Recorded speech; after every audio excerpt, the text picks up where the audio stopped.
Yes, good morning, good morning, good morning. He is here, he is here. Kind of a strange morning this morning, but hey, I'm George Grant saying welcome to another edition of Sundays with George Grant. I guess I had some of you going a little bit antsy there because of that false start, if you will, but to tell you the truth, that seems like that's the way the morning began. We're seeing something here this morning that we haven't seen in quite a while. Rain. Rain. Yeah. We're not talking bucket of drop per se, okay? But yes, it is raining here this morning. And, well, we're thankful. I don't think anybody's going to be complaining about that. So let's just say thank you, Lord, for another blessing, albeit in the form of a disguise. Yeah, we've been going through some challenging times, haven't we? But we've been through a lot. I've heard us being described as a resilient people, and that, in fact, we are. We are. I mean, we came through Janet, we came through Ivan, we came through the revolution. Hey, we'll pull through this as well. So let's just be thankful and enjoy what we got. All right, my dear friends, let's get down to some brass tacks here this morning and see what sort of mischief we're going to be getting to over the next 3 hours. Let me tell you, we're creating a bit of history here this morning. First of all, this is not part of the history, but we're going to start with a reading from the Holy Scriptures. And yes, we do have a visit from Little Angel this morning. She is going to chime in. Actually, she chimed in pretty late last night, and we're going to share that with you this morning. Editorial-wise, we do have for you the New Today and their editorial this past week was captioned, COVID-19 exposed us. Yeah. Okay, we'll find out what that is all about in just a wee bit. But our main features this morning, we do have two main features this morning. Both of them I'm really pumped up about. First of all, there's a gentleman who, once upon a time, we had a lot of visits from him, but I haven't seen this gentleman in quite a while. He's going to be joining us electronically this morning. He is the former political leader of the National Democratic Congress. I am referring, of course, to Mr. Nazim Burke. Nazim, we haven't been seeing or hearing much from him, but I understand that he's just been sitting on the sidelines and observing everything that's going on with interest. Yeah. So we're going to find out this morning what he has observed. Nazim Burke is coming our way this morning. He's going to be joining us at about 9:45, 38 minutes or so from now. But our main feature this morning, the Corona comeback. I guess this is what, part 3 or part 4? And today we're taking a look at steps towards food security.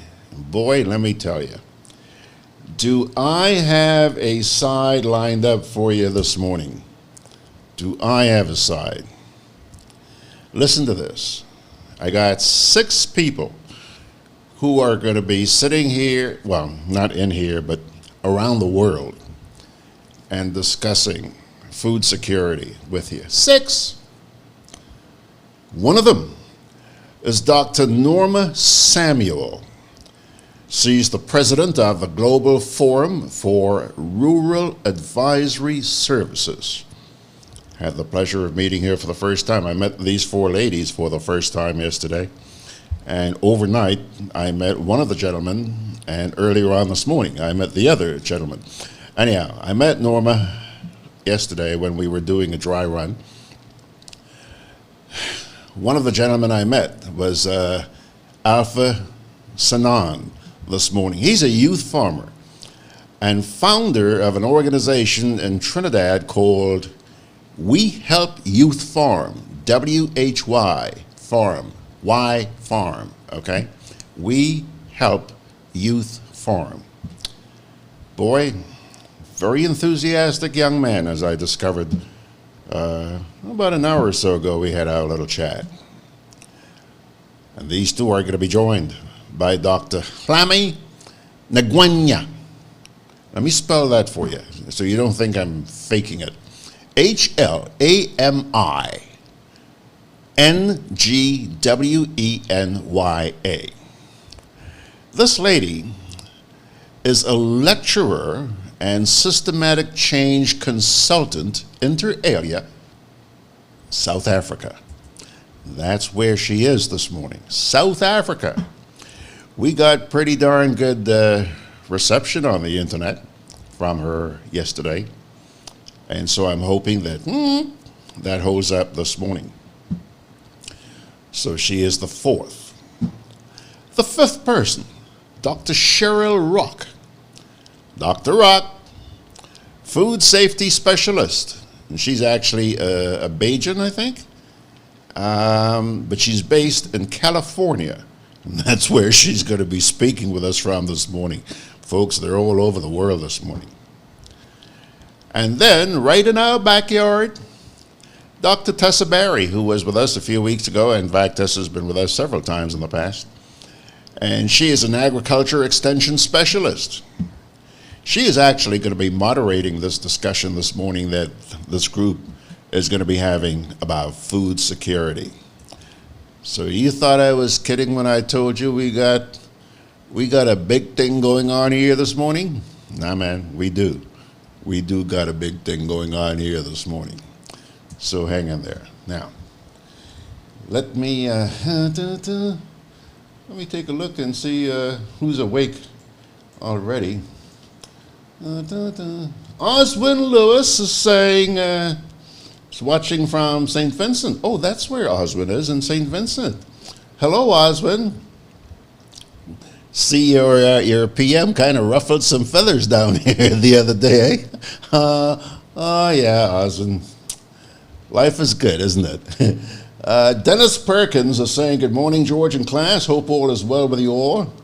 We are still in shutdown, but it's a lovely day here in London. Christine and Dennis. We too are in shutdown, Dennis and Christine. And we even have a little bit of rain this morning. Kipling Francis is sending God's blessings. Margaret Rill, hello there, Mags. One of our 2 Mags. She says, I was beginning to wonder, we're having rain too. It's a rainy morning here in Decatur. That's in Georgia, yeah. It's a rainy day in Georgia. Don't give up your daytime job, George. Ryan is saying good morning from Orlando. And Kellen Bubb is saying good morning. I think Mr. Bubb is in New York. Let's see here. Floyd Bishop saying good morning from Brooklyn. Cullen says, good morning, George, from, oh, he's in Washington. He's in Washington. The coronavirus wave is making its way through the Washington metro area. It's a cold morning here, staying hunkered down. Good for you, sir. Stick around, Cullen, because I have to say something in a little while which is going to be of interest to you. Sue Patrice, hello, Sue. Sue is holding strain in West Palm Beach. Hold on tight, Sue. Hold on tight. Good to see you, girl. Dennis says, we could do with some rain. Haven't had none since we've been back. Well, Dennis, come on back down to Kayaku. Come on back down. Okay. All right, folks. So those are our initial good mornings. I'm sure there'll be some other folks joining us as the morning goes on. And right now, let's take a first little break at 13 minutes after the hour. Oh, by the way, yes, I mentioned that I had something that would be of interest to Kellen. Folks, one of the things I had planned on, one of the people I had planned on having on the program this morning was our newly designated opposition leader, a gentleman by the name of Tobias Clement. The reason why I brought Kellen into this is because last weekend, a week ago yesterday, I think it was, Mr. Tobias Clement held his first press conference, and both Kellen and I were a part of that, and we had some questions for the gentleman, and decided that there's a lot more that we needed to talk with him about. So I extended an invitation to him to join me here this morning, which he agreed to. However, I have had a lot of difficulty reaching Mr. Clement, and he explained to me this morning. He called about an hour and a half ago. He called, which I really appreciated having him call. And he explained why it's been difficult to reach him, which I did understand. However, he has pledged, Kellen, that a week from today, next Sunday morning at 11 o'clock, he's going to be joining us for the full hour, 11 till 12, next Sunday morning. And Kellen, since you were a part of that press conference a week ago, I think it's only fair that I also extend an invitation to you to join us, okay, for that little chat, because I'm sure you've got some questions, as you did last week, for Mr. Clement. So that's my bookkeeping taken care of. Now, break time, and then we will return with the buzz. I'm always on the move. Training, traveling, competing. So it's good to know I have Coop Bank in the palm of my hand. Introducing e-banking, one of many customer convenience services from Grenada Cooperative Bank, and there's more to come. It's swift, simple, and secure. Welcome home.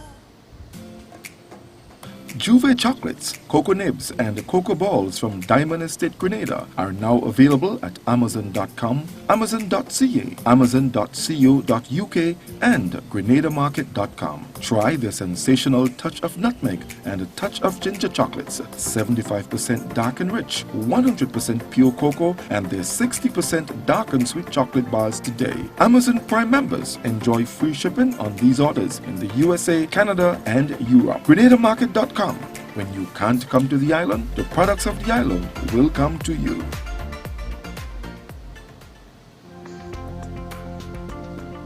Together with you, our customers, we energize our community.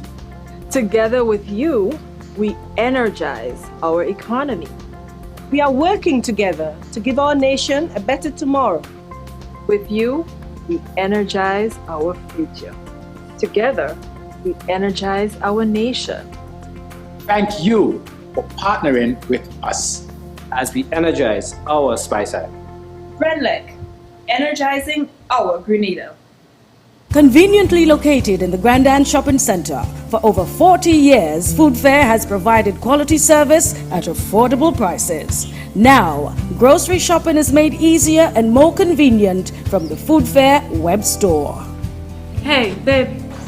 Listen, I need you to go down to Food Fair to get some groceries. All right, no problem. Right away. Thanks, babe. What are you doing? You're supposed to be going food fair to get a grocery, man. I am, but didn't you know you can order your groceries online from the Food Fair web store? Are you serious? Of course. All you have to do is just to log on to www.foodfair.gd with credit card in hand, and with an order of $100 or more, Food Fair Granadas will deliver up to 3 miles away. And you don't even have to worry about your information, you know. Their safety measures are excellent. So hold on. You just order online and Food Fair will deliver to you? Yep. Oh, baby, better hurry up and order, man. I already did. They should be here any minute now. Enjoy easy online shopping anytime from your home or office from the Food Fair web store. Food Fair, where you can fill your baskets without emptying your pockets. Alrighty, folks, 18 minutes after the hour. Before we get into the buzz, let's make a quick visit back here to social media. Michael Alexander saying good morning. Happy Sunday to everyone and God's blessings to you all. Thank you very much, Michael. Kellen Bob says, that's good news. Glad he followed up. He's referring to the opposition leader, Tobias Clement. Yes, that's impressive, Cullen. Good mark. We'll give him high points for that one. Okay, folks, now let's begin the buzz with our opening scripture, which this morning reads as follows. But to you who are listening, I say, love your enemies, do good to those who hate you, bless those who curse you.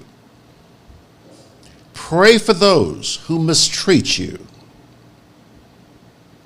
If someone slaps you on one cheek, turn to them the other also. If someone takes your coat, do not withhold your shirt from them. Give to everyone who asks you. And if anyone takes what belongs to you, don't demand it back. Do to others as you would have them do to you. If you love those who love you, what credit is that to you? Even sinners love those who love them. And if you do good to those who are good to you, what credit is that to you? Even sinners do that. And if you lend to those from whom you expect repayment, what credit is that to you? Even sinners lend to sinners, expecting to be repaid in full. But love your enemies, do good to them, and lend to them without expecting to get anything back. Then your reward will be great, and you will be children of the Most High, because He is kind to the ungrateful and wicked. Be merciful, just as your Father is merciful. That reading, by the way, came to you from the book of Luke, chapter 6, 27 to 36. Let me take a look here. Social media.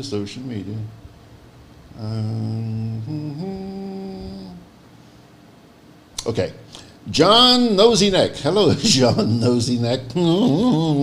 John Nosyneck says, good morning to the crew.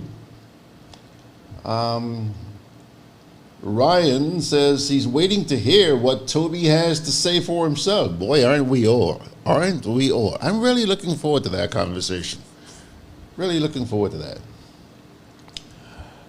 Dennis, hold on. John says, Dennis, rained steadily here last night. Not too heavy, though. Yeah, it's not heavy here at all this morning either. Bob Marshall, hi, Bob, say good morning. No transportation to school. Had to bum a ride this morning. Well, good for you, kid. Ryan says, good, but keep an eye out for your enemies. I guess he's referring to that passage that I read a little while ago. Okay. All right, folks, here we go. Little Angel this morning. Little Angel decided to throw a tongue twister at me this morning. Her piece is captioned, President Nana Akufo-Addo of Ghana. You know that guy? Okay. Yeah. Anyhow, here's what she says, and she begins with a quote. We know how to bring the economy back to life. What we do not know is how to bring people back to life, unquote. Those were the words of Nana Akufo-Addo, President of the Republic of Ghana, when he disclosed a number of measures to support businesses and households as a result of the coronavirus pandemic. He also stated, and I quote, we will protect people's lives, then their livelihoods, unquote. Think about that. Reacting to the loss of income and livelihoods among the people, President Akufo-Addo disclosed plans to provide free water and electricity to his people during the months of April, May, and June. The Ghanaian government will pay the full electricity bill for those who consumed up to 50 kilowatt hours a month and 50% of the bills for other residential and commercial consumers. Other measures included making transportation available for healthcare workers and providing them with financial allowances for the invaluable service they have been providing to Ghana. Ghana is considered one of the more stable countries in West Africa since its transition to a multi-party democracy back in 1992. Nana Akufo-Addo won the December 2016 elections. The president was praised for the steps he intends to take, and it was not surprising that he was also criticized. Criticized or not, many will benefit from these plans, considering that Ghana has a population of approximately 31 million people. President Akufo-Addo seemed to have taken a more acceptable approach towards assisting citizens, one that is fair and equal to all. Unlike some leaders who are inclined to provide stimulus packages that are driven by partisan politics. Interestingly, the Ghanaian president made a historic visit to Barbados on June 14th, 2019, in order to strengthen mutual interest between that island and Ghana. This was the last of 4 stops in the Caribbean after visiting Guyana, Trinidad and Tobago, and St. Vincent and the Grenadines. President Akufo-Addo may have a thing or two to teach Caribbean leaders and may prove to be a good role model to them, provided that they are enlightened and receptive to his style of governance. Signed, Little Angel, Little Angel. Okay? There she goes, there she goes. Davini Leo says, good morning, SGG and class. Another wonderful day in God's beautiful world from New Jersey. Hello there, New Jersey. Good to see you, Davini. Tana Phillip says, good morning, GG and families. It was nice to hear you asking questions at the conference. Also in Parliament, I see the PM took his first jab at the opposition leader in asking him to donate his salary. Donate his salary. You know, sometime this past week, probably on one of our Good Night Grenada programs, we were discussing the fact that it is so pathetic that especially the government, they have to keep politicizing this whole corona thing. They bring politics into everything. That sucks. These people should be ashamed of themselves. While their constituents are crying out, in fact, some of them are dying. Huh? These people are playing politics. Can you believe that? Can you believe that? How low can you go? Jeez. Okay, pilgrims. I ain't gonna let my blood pressure go up this morning. I am determined to have a great time on the program this morning. And damn it, that's exactly what I'm gonna do. Break time, and we'll come on back with the editorial from the New Today. Hey, Lynn. Hey, neighbor. Here's the bill I asked you to pay for me. How did you get your electricity bill to be so low? For one, we size our transformers just for what we need. And we unplug transformers, chargers, and other devices when they're not in use. We also replaced our light bulbs with LEDs. They burn less energy, right? Much less. I even replaced the seal on my refrigerator door to keep the cold air in. And GRENADA is always advising us not to open the fridge too often. That's right. And my family washes and irons in bulk. With fuel prices changing all the time, how do you know if it is working? We pay attention to the usage history table. Over time, our average usage has decreased. So while GRENADA can't control fuel prices, I can conserve energy and save money. GRENADA, energizing our Grenada. Juve chocolates, cocoa nibs, and cocoa balls from Diamond Estate Grenada are now available at Amazon.com, Amazon.ca, Amazon.co.uk, and GrenadaMarket.com. Try the sensational touch of nutmeg and a touch of ginger chocolates, 75% dark and rich, 100% pure cocoa, and their 60% dark and sweet chocolate bars today. Amazon Prime members enjoy free shipping on these orders in the USA, Canada, and Europe. GrenadaMarket.com. When you can't come to the island, the products of the island will come to you.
Conveniently located in the Grand Shopping Center, for over 40 years, Food Fair has provided quality service at affordable prices. Now, grocery shopping is made easier and more convenient from the Food Fair web store.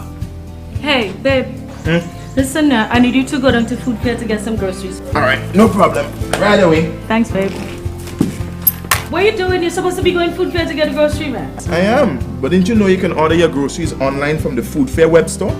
Are you serious? Of course. All you have to do is just to log on to www.foodfair.gd with credit card in hand, and with an order of $100 or more, Food Fair Granadas will deliver up to 3 miles away. And you don't even have to worry about your information, you know. Their safety measures are excellent. So hold on. You just order online and Food Fair will deliver to you? Yep, Oh, baby, better hurry up and order, man. I already did.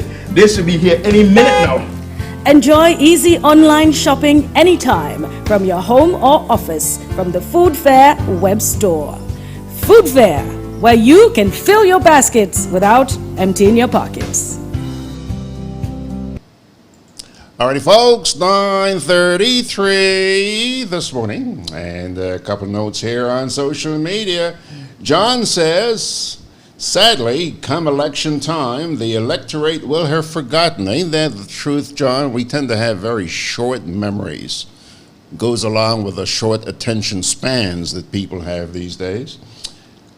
He also goes on to say, maybe KCM should lead by example and donate his salaries, all of them. I hope you're not holding your breath, my brother. Want you around for a little while longer. Davini Leo says, certainly, George, even in this difficult time, don't bring your stress level up. Take a moment to laugh. It's good medicine. Absolutely. I intend to laugh. Let's see here. Ryan says, sociopathic, egotistical, political folks, George, be wary of them. Yeah, we understand. Okay. All right. Now, folks, let's get back to business here. And we turn to the editorial which appeared in the New Today this past week. Here we go.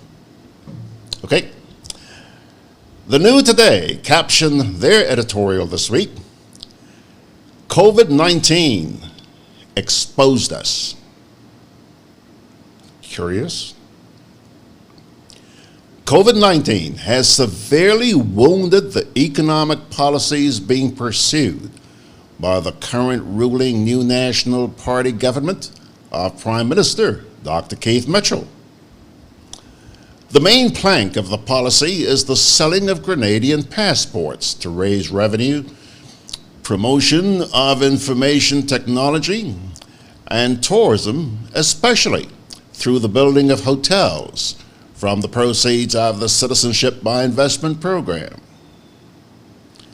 A recent report from the Washington-based World Bank has indicated that the coronavirus has flattened the economies of several Caribbean islands, especially Grenada and St. Lucia, which are expected to register growth rates of -7% in 2020.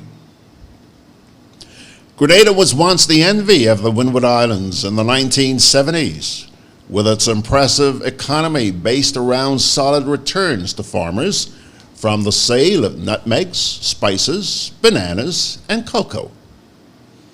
Today, the island has been overtaken by St. Vincent, which is now a dominant player in terms of the supply of agricultural products on the Trinidad market. The current situation is particularly embarrassing for Grenada, whose Prime Minister has constantly been referring to solid economic growth on the island and that it was the fastest growing economy in the English-speaking Caribbean.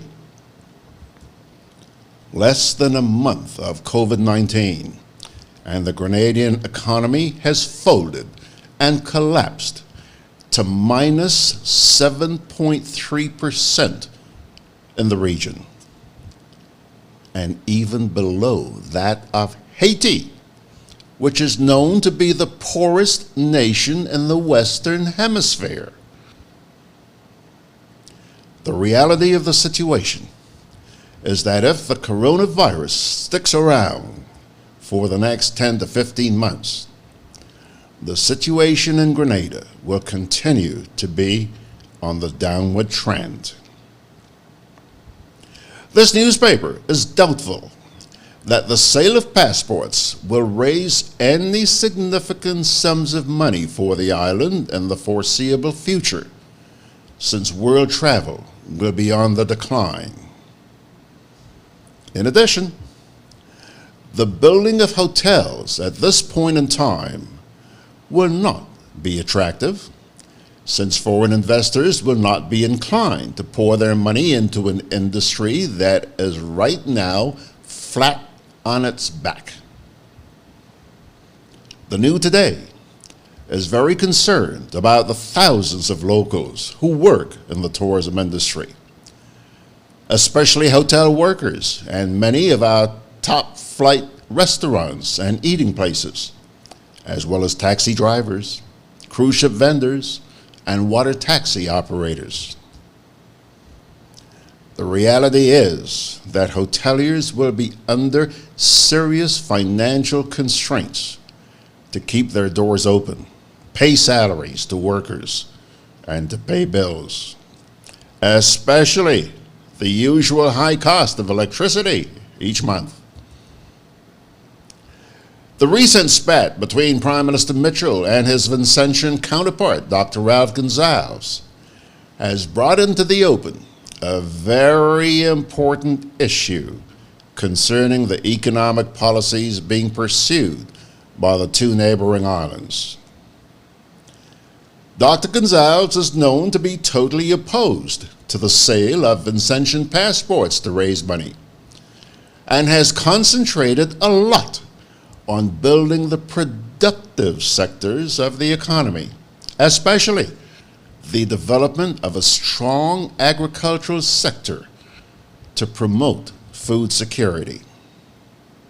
However, the current NNP regime of Dr. Mitchell has not paid much attention to agriculture and chose instead to gamble on the sale of passports and wooing foreigners to build hotels with proceeds from the CBI.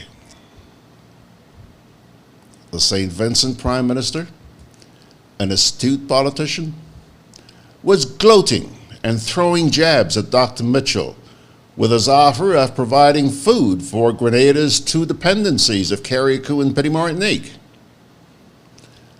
The hidden message from Comrade Ralph is that St. Vincent had pursued a policy of food security for its people, while the NNP had spent the last 25 years on sinking sand with a platform for passport selling and wooing foreigners to build hotels. During the next few weeks and months, the Mitchell-led government will be cash-strapped and would have to make many important decisions, especially with respect to the already high wage bill in the country. Several options will have to be put on the table for consideration. A possible wage cut for civil servants and a relook at the Imani program.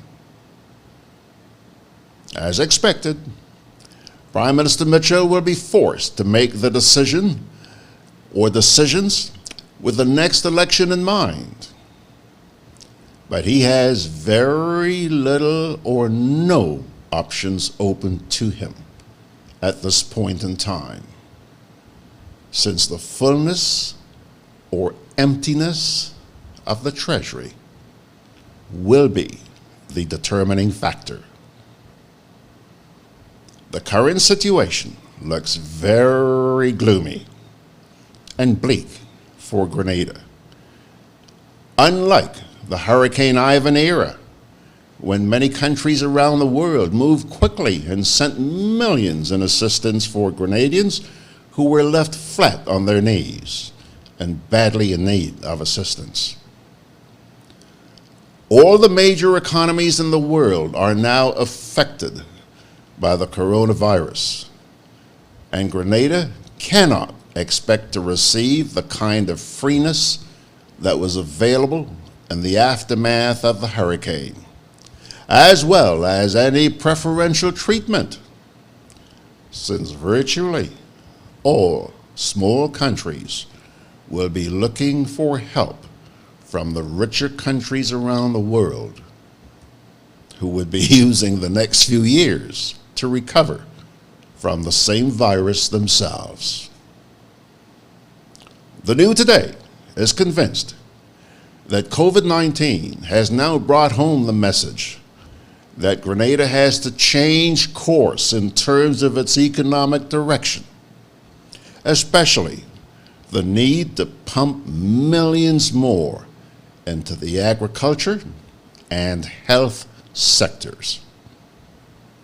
2020 will be a game changer on the island, and the COVID-19 vaccine for Grenadians to take them out of the current dark period and into a much brighter future and more stable future will be a reorganization of the economy along the lines of pursuing policies that can stand up to the most testing of circumstances, like hurricanes and pandemics like the coronavirus. That, Pilgrims, is the editorial which appeared in this past week's edition of The New Today. Quickly back here.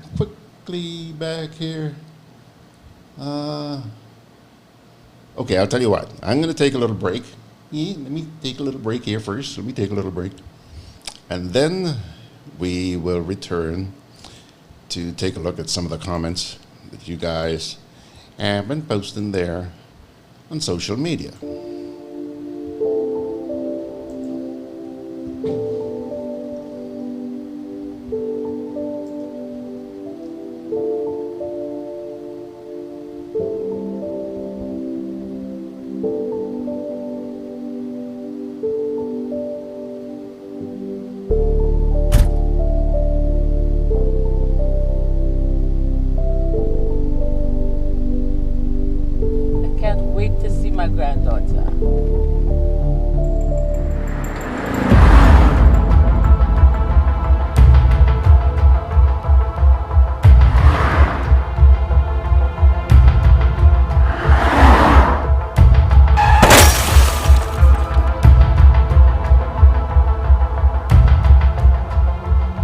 COVID-19 spreads from person to person through the droplets that are produced when someone coughs or sneezes, which makes it easy to spread between people in close contact. Now let's get prepared to stay healthy. To reduce your chance of catching or spreading COVID-19, practice these simple everyday preventative measures. Droplets can also land on surfaces, so ensure that you wash your hands frequently for a minimum of 20 seconds or sing the happy birthday song twice. Avoid touching your face, especially your eyes, nose, and mouth. If soap and water are not readily available, use an alcohol-based hand sanitizer with an alcohol content between 60 and 90%. 70% is ideal. When you cough or sneeze, cover your nose and mouth with a flexed elbow or a tissue. Dispose of the tissue immediately and then wash your hands. If you notice someone has a fever and cough or other symptoms of respiratory illness, avoid close contact when possible. Let's all do our part to ensure that each and every Grenadian remains healthy. Our health is our collective responsibility.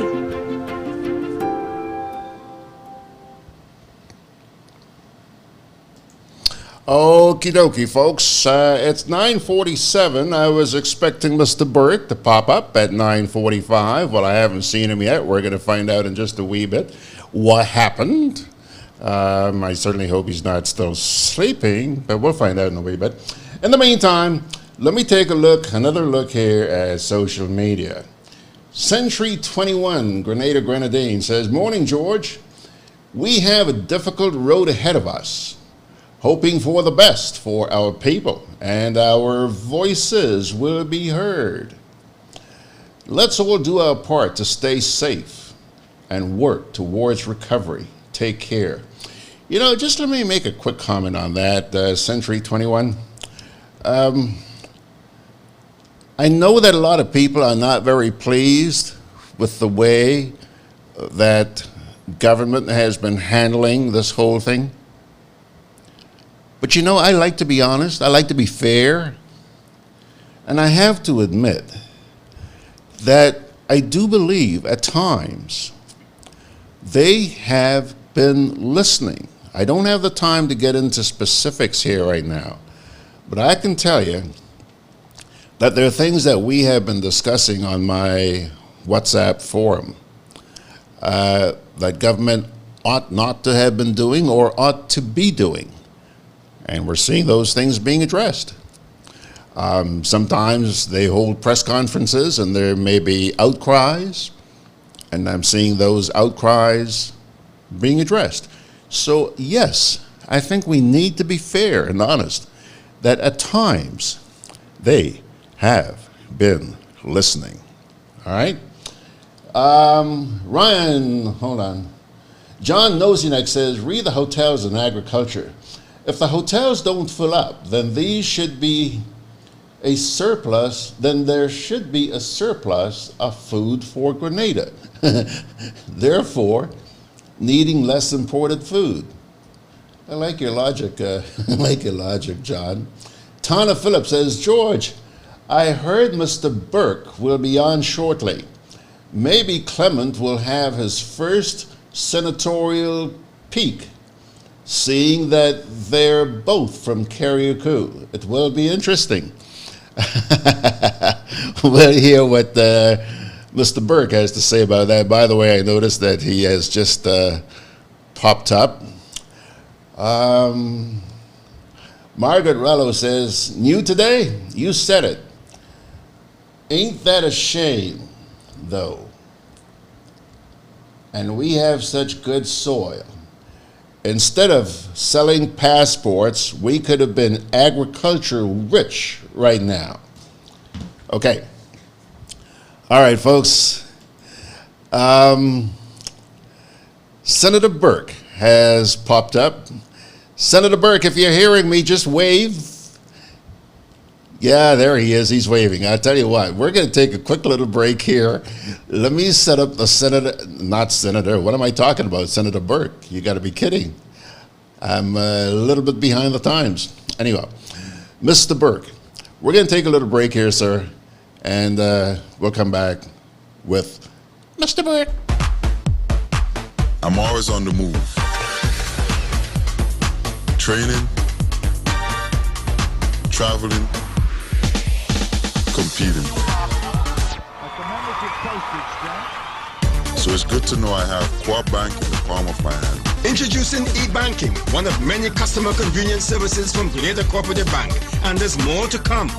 It's swift, simple, and secure. Welcome home. Juve chocolates, cocoa nibs, and cocoa balls from Diamond Estate Grenada are now available at Amazon.com, Amazon.ca, Amazon.co.uk, and GrenadaMarket.com. Try the sensational touch of nutmeg and a touch of ginger chocolates at 75% dark and rich, 100% pure cocoa, and their 60% dark and sweet chocolate bars today. Amazon Prime members enjoy free shipping on these orders in the USA, Canada, and Europe. GrenadaMarket.com. When you can't come to the island, the products of the island will come to you.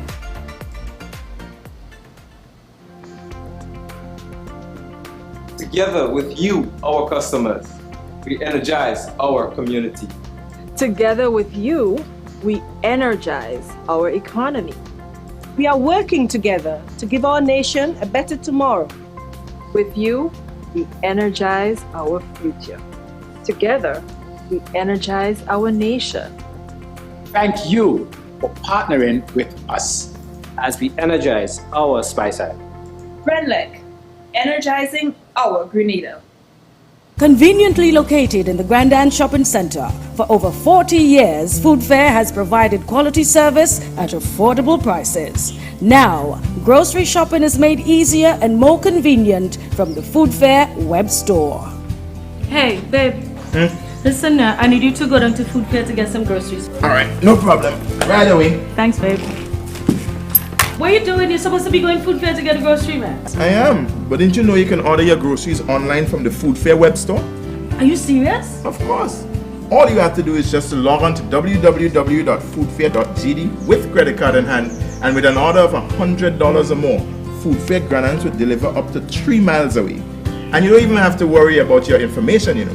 Their safety measures are excellent. So hold on. You just order online and Food Fair will deliver to you? Yep, Oh, baby, better hurry up and order, man. I already did. They should be here any minute now. Enjoy easy online shopping anytime from your home or office from the Food Fair web store. Food Fair, where you can fill your baskets without emptying your pockets. Come on, folks, tell me. I'm sure you recognize that face. Isn't that not Senator Burke, but just Mr. Burke? Good morning, Nazim. How are you, sir? Good morning to you, sir. How are you? I am pretty good. I don't think most of your listeners will have recognized my face. My face is not normally bearded, but that's part of COVID-19. Your face has gone into isolation and you're growing a beard, right? That's correct. Part of the isolation. Good morning to you. Good morning to all of your listeners, wherever they are, listening in on different media. In the United States, United Kingdom, and elsewhere, we want to say a pleasant good morning, and of course extend our deepest sympathies to those who have lost loved ones, especially in the US and the UK and other parts of the world. We must express empathy as well, George, with those of our citizens who have been afflicted by this virus and their families. We wish continuous recovery, restoration to good health. We must also commend, George, the health workers, those who have done a tremendous job over the last month and a half or so. And in particular, we should say that the police have been very impressive in their handling of the crisis. The COVID coordinating team led by Minister Steele, the COVID-19 response coordinator, the epidemiologist, who I must say with pride is a young man from Carriacou, my neighbor. I'm extremely proud of what Dr. Charles has been doing. Overall, we must congratulate the government of Grenada for what they have done. And we must say a very, well recognized, I should say, congratulations to the new opposition leader that has now been appointed, Mr. Tobias Clement. So we are here, and we are happy to be given the opportunity to say a few words this morning, and I look forward to that conversation.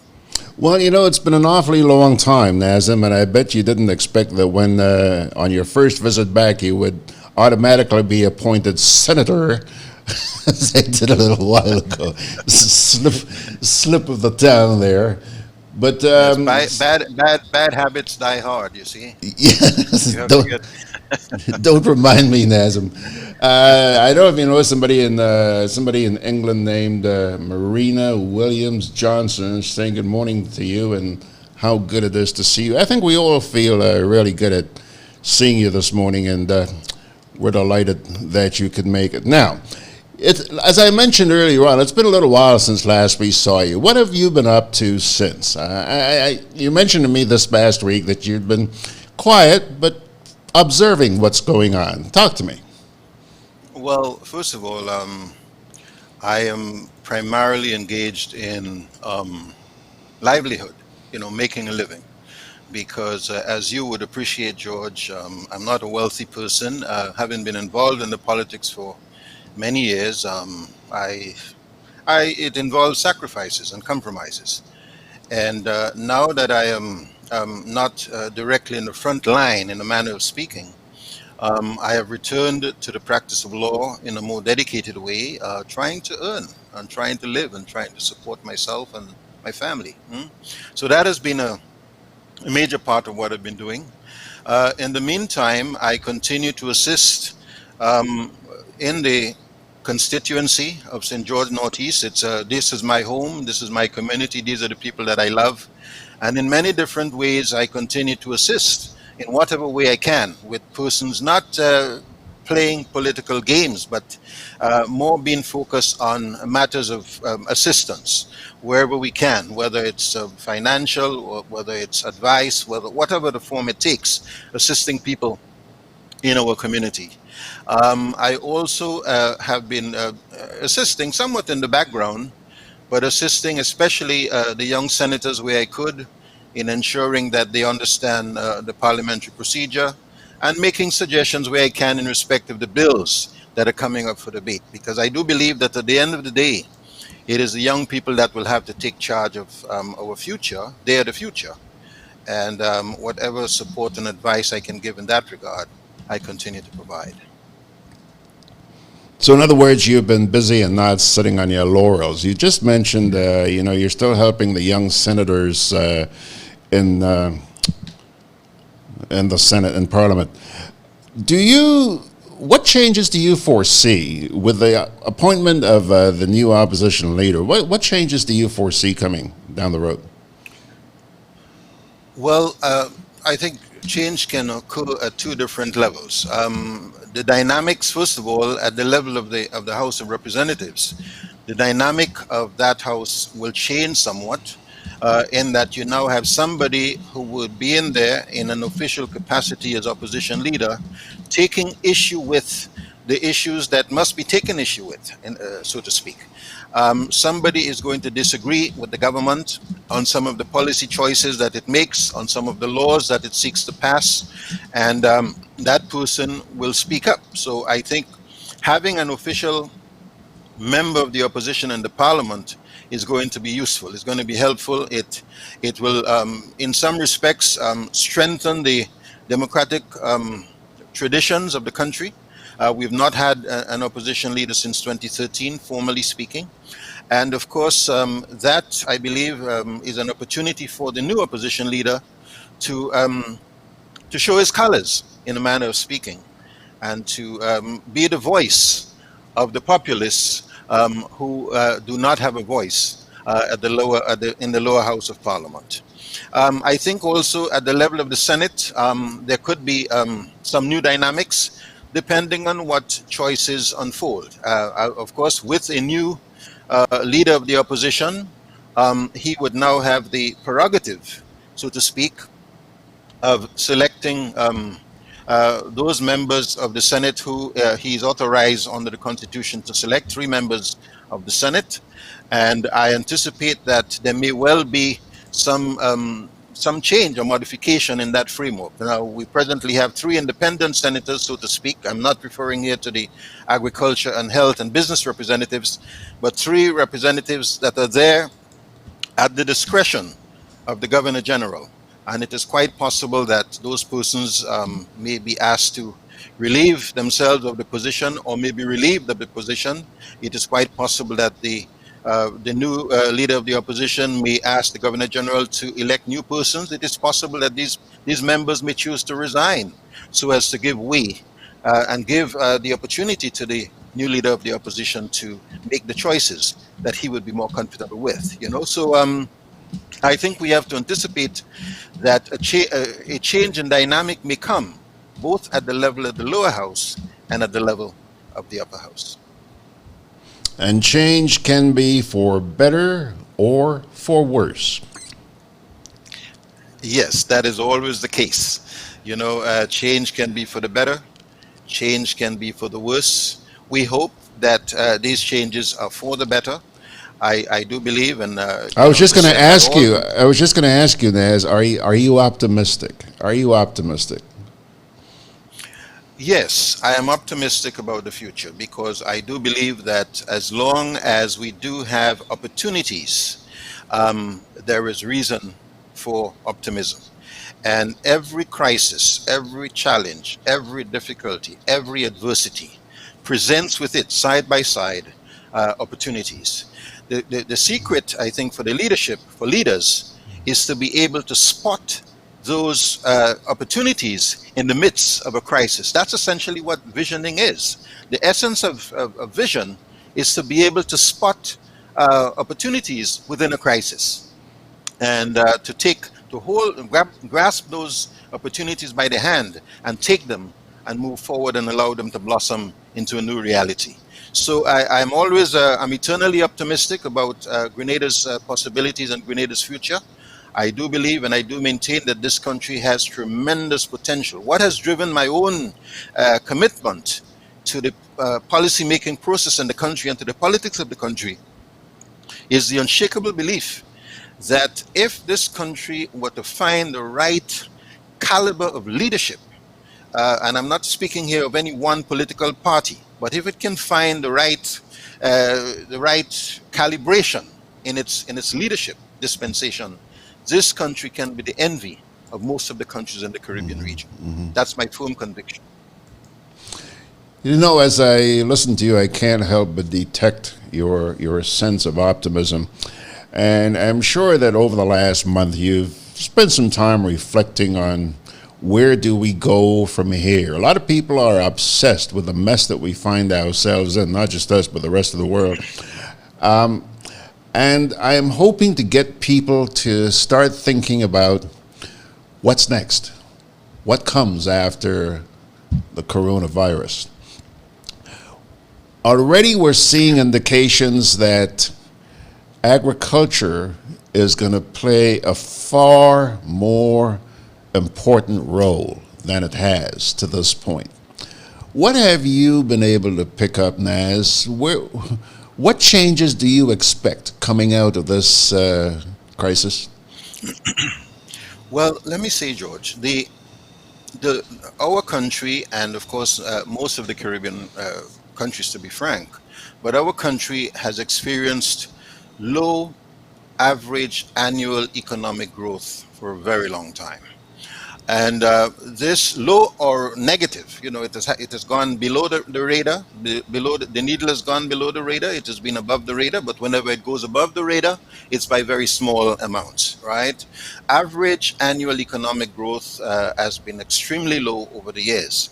And frankly speaking, you know, this has largely been the result of erroneous development strategies that focused on offshore banking, call centers, economic citizenship, instead of promoting the productive sectors of the economy, such as, and investing in the productive sectors of the economy, such as agriculture and agro-industries, education, health and wellness services, energy development, technology, the things that truly have the capacity to transform the economy and put us on a path of sustainable long-term growth and development, growth that is inclusive, growth that is equitable, that can ensure that everybody will get a piece of the pie, in a manner of speaking.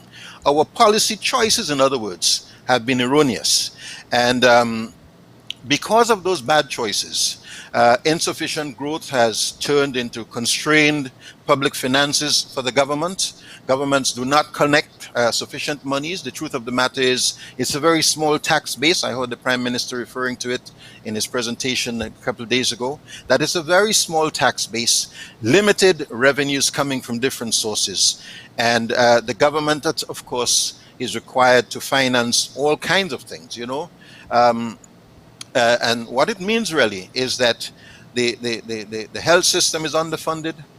You know, we have weak governance, increases in public debt because we are trying to borrow money to do all the things that really need to be done in the country, and large deficits over the years. This virus can spread very quickly in poorer areas where there is no running water, poor sewage systems, communities with low education levels, bad prevailing social habits, and even in areas where you have skepticism about government and the efforts of government, right? So given our weak health systems, the shortage of doctors, health workers, medicine, medical supplies, the virus can have devastating impact on our societies and economies. Now you say post-COVID. The question is, what is post-COVID and when is post-COVID?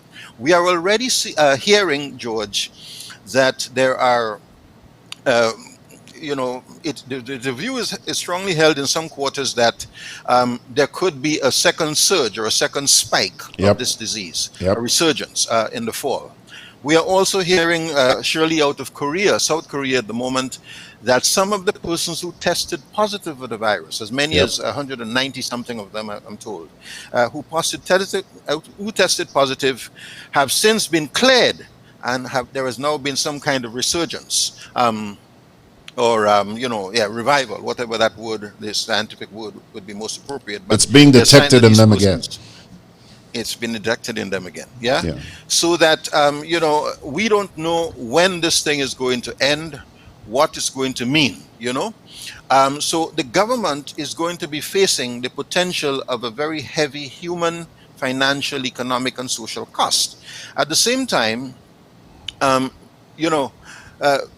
this crisis, as I was saying earlier, does provide some opportunities for the government and for the country as a whole to re-examine how we run our economies, how we run our societies. In particular, what kind of fiscal and economic policy priorities that we choose. I think that's the question you're addressing.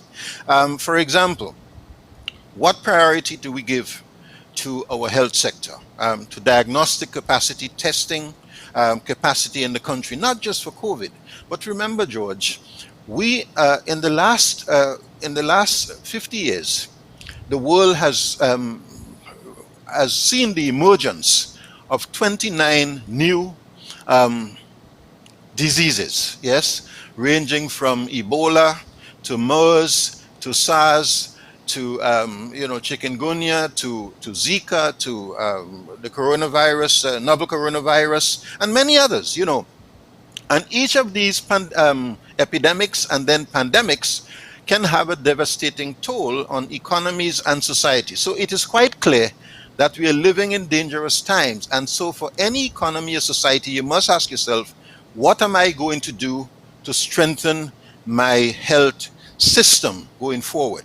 Are we stocking sufficient quantities of the requisite supplies and for dealing with pandemics? Do we have goggles? Do we have personal protective equipment?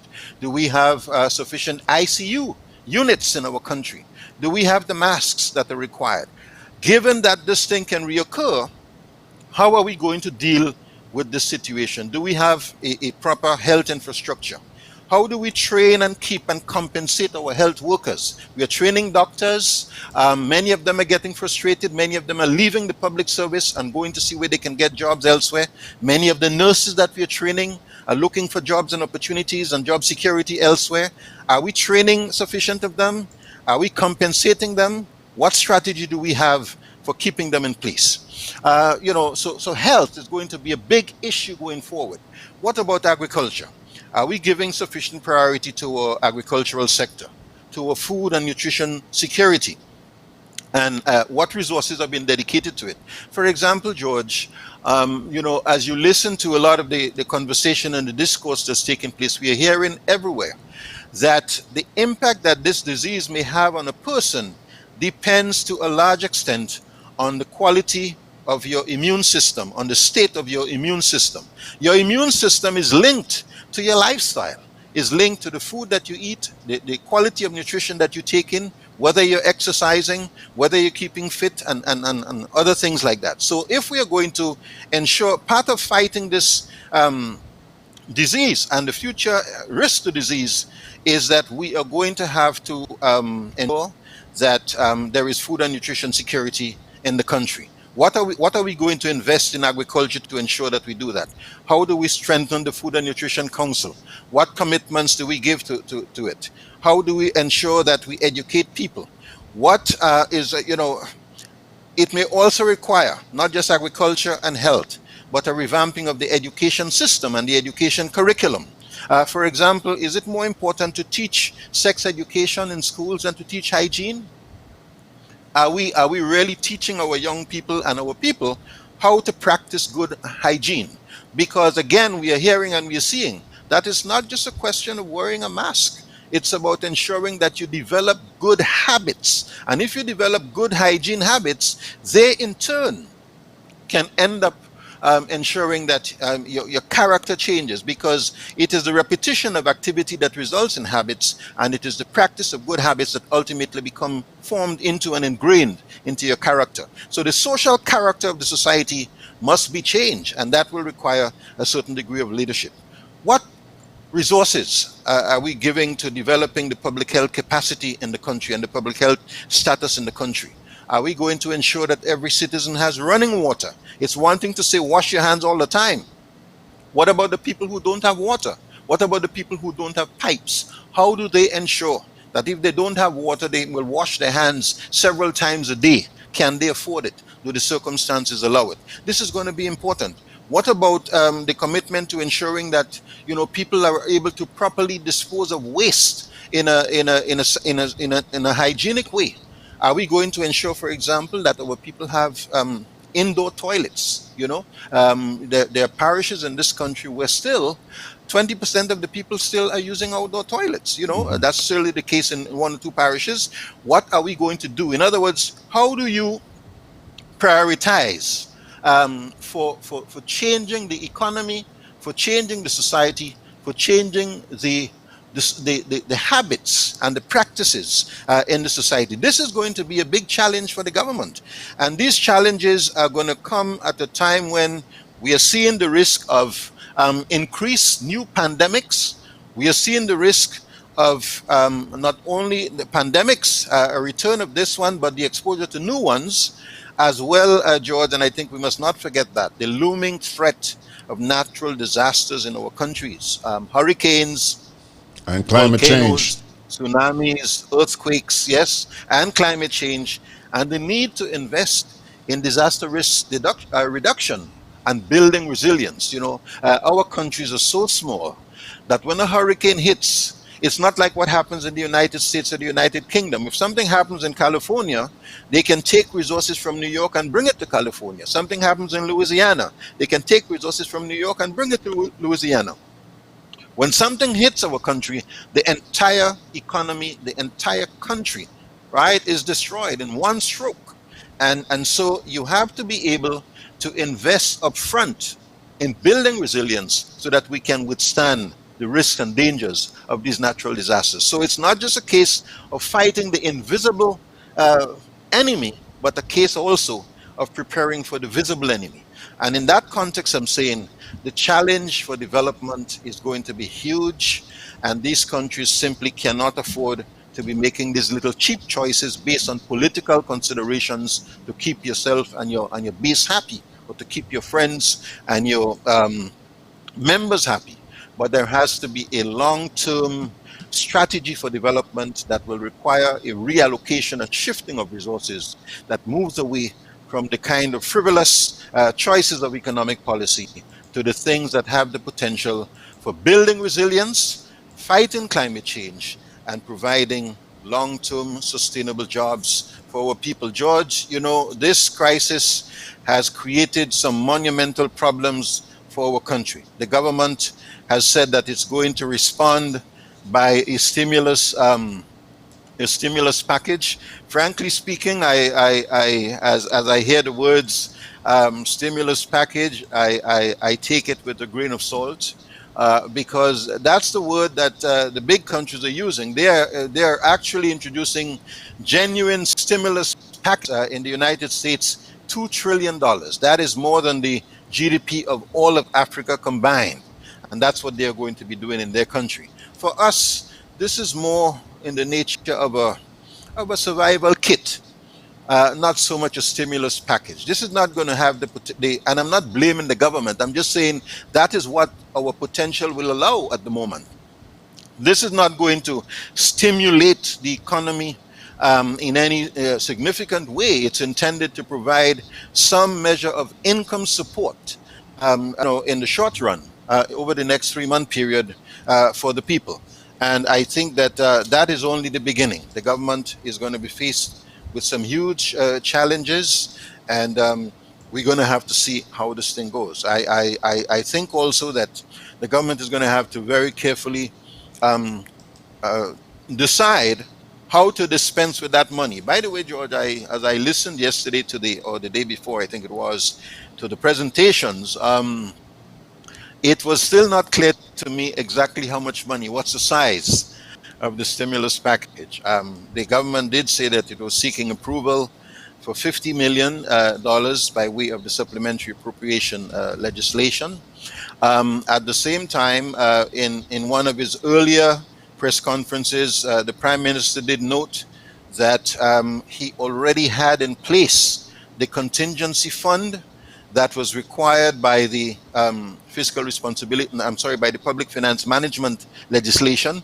There's a section in that law that says that every year the government must put aside no less than 2% of the monies that are allocated for recurrent revenue. No less than 2% of that must be put aside in a contingency fund to deal with situations like the one that we are facing at the moment. The government's projected revenues for 2020 was $786.2 million. 2% of that works out to just under $16 million. So we are assuming that the government has, it's about $15.75 million, $15.75 million. We are assuming that the government has this allocation already provided for, and that in addition to the $50 million that the government is going to seek now appropriations for, it will be adding that $15 million to what it now has to be able to spend a total of about $65 million.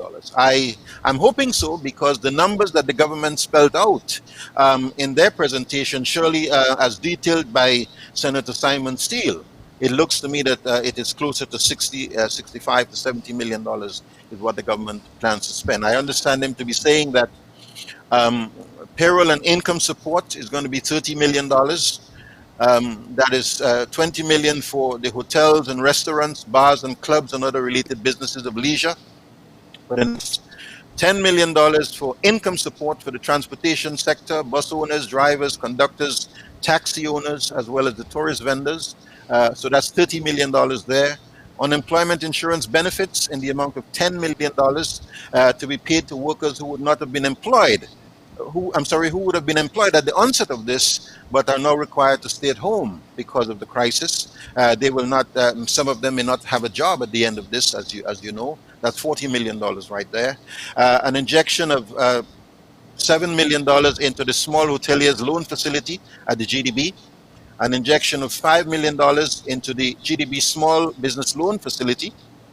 A payment to GRENADA in the amount of $3 million in the form of a subsidy to effect a 30% reduction in electricity bills, and an allocation of $5 million for other persons severely affected by the COVID crisis. He mentioned the farm labor support workers, as well as the fishermen, the debushers, and special.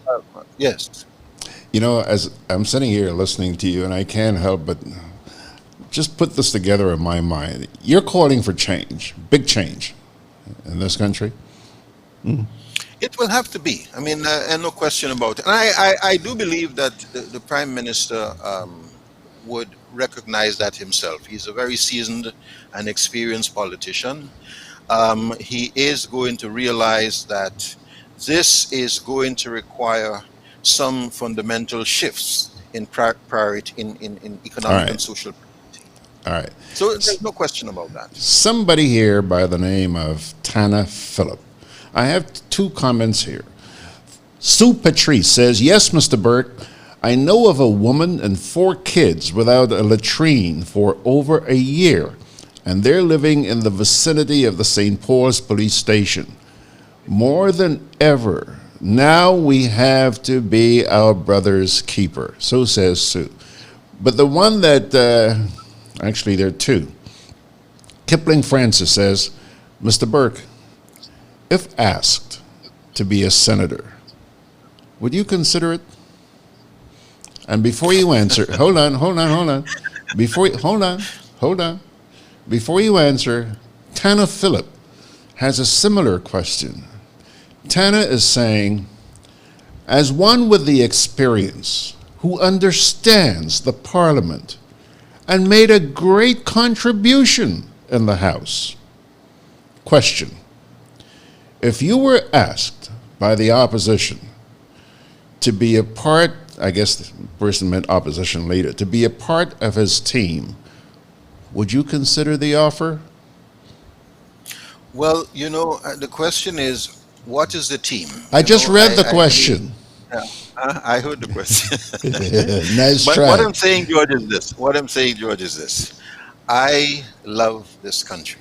I am prepared to assist in the development of Grenada in whatever way I can. I mean, that is without doubt. I do not have to be the Prime Minister to help. I do not have to be a member of Parliament in the lower house to help. I do not have to be in the Senate to help.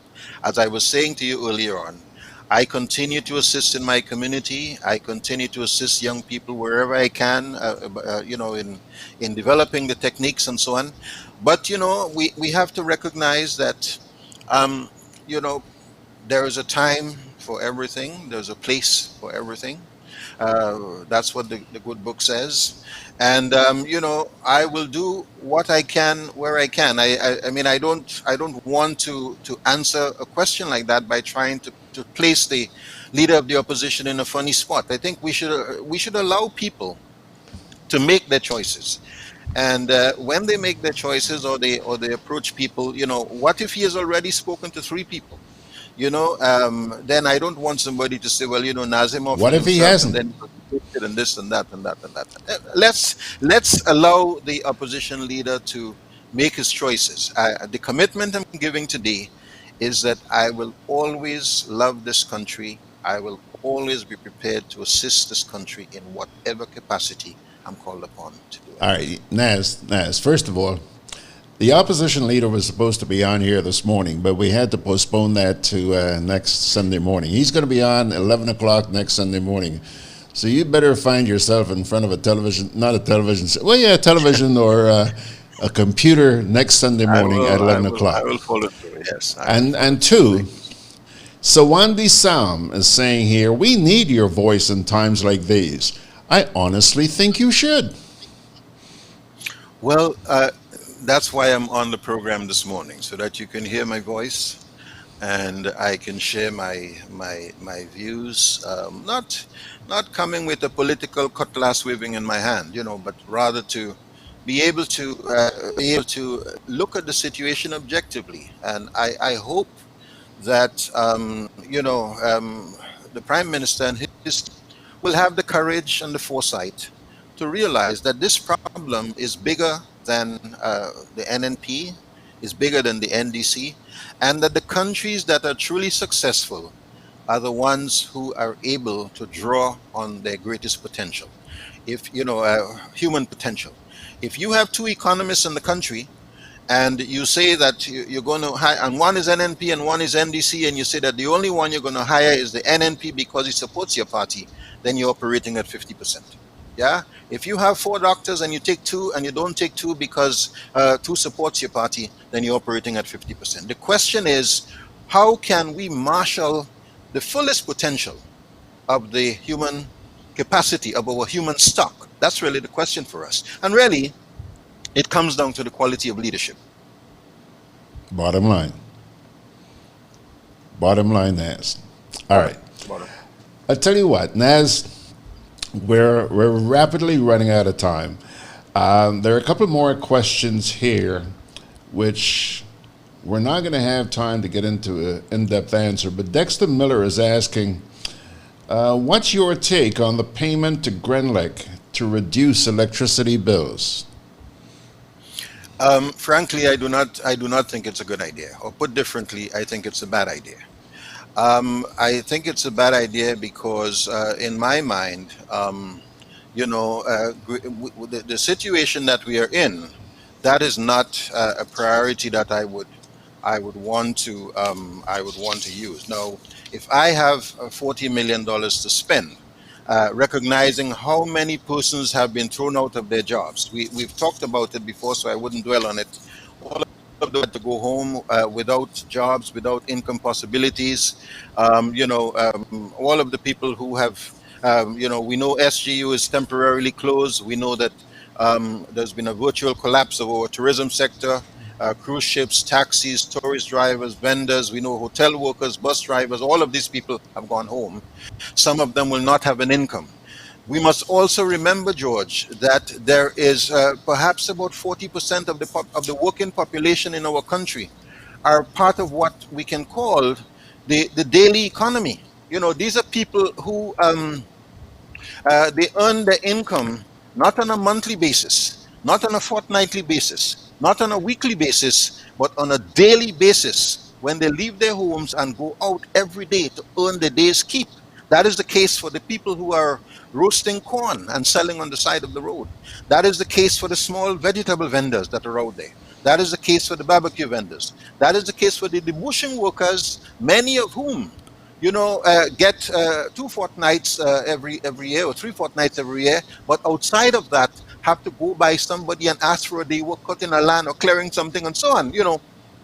That is the case for the taxi drivers. That is the case for the water taxi operators.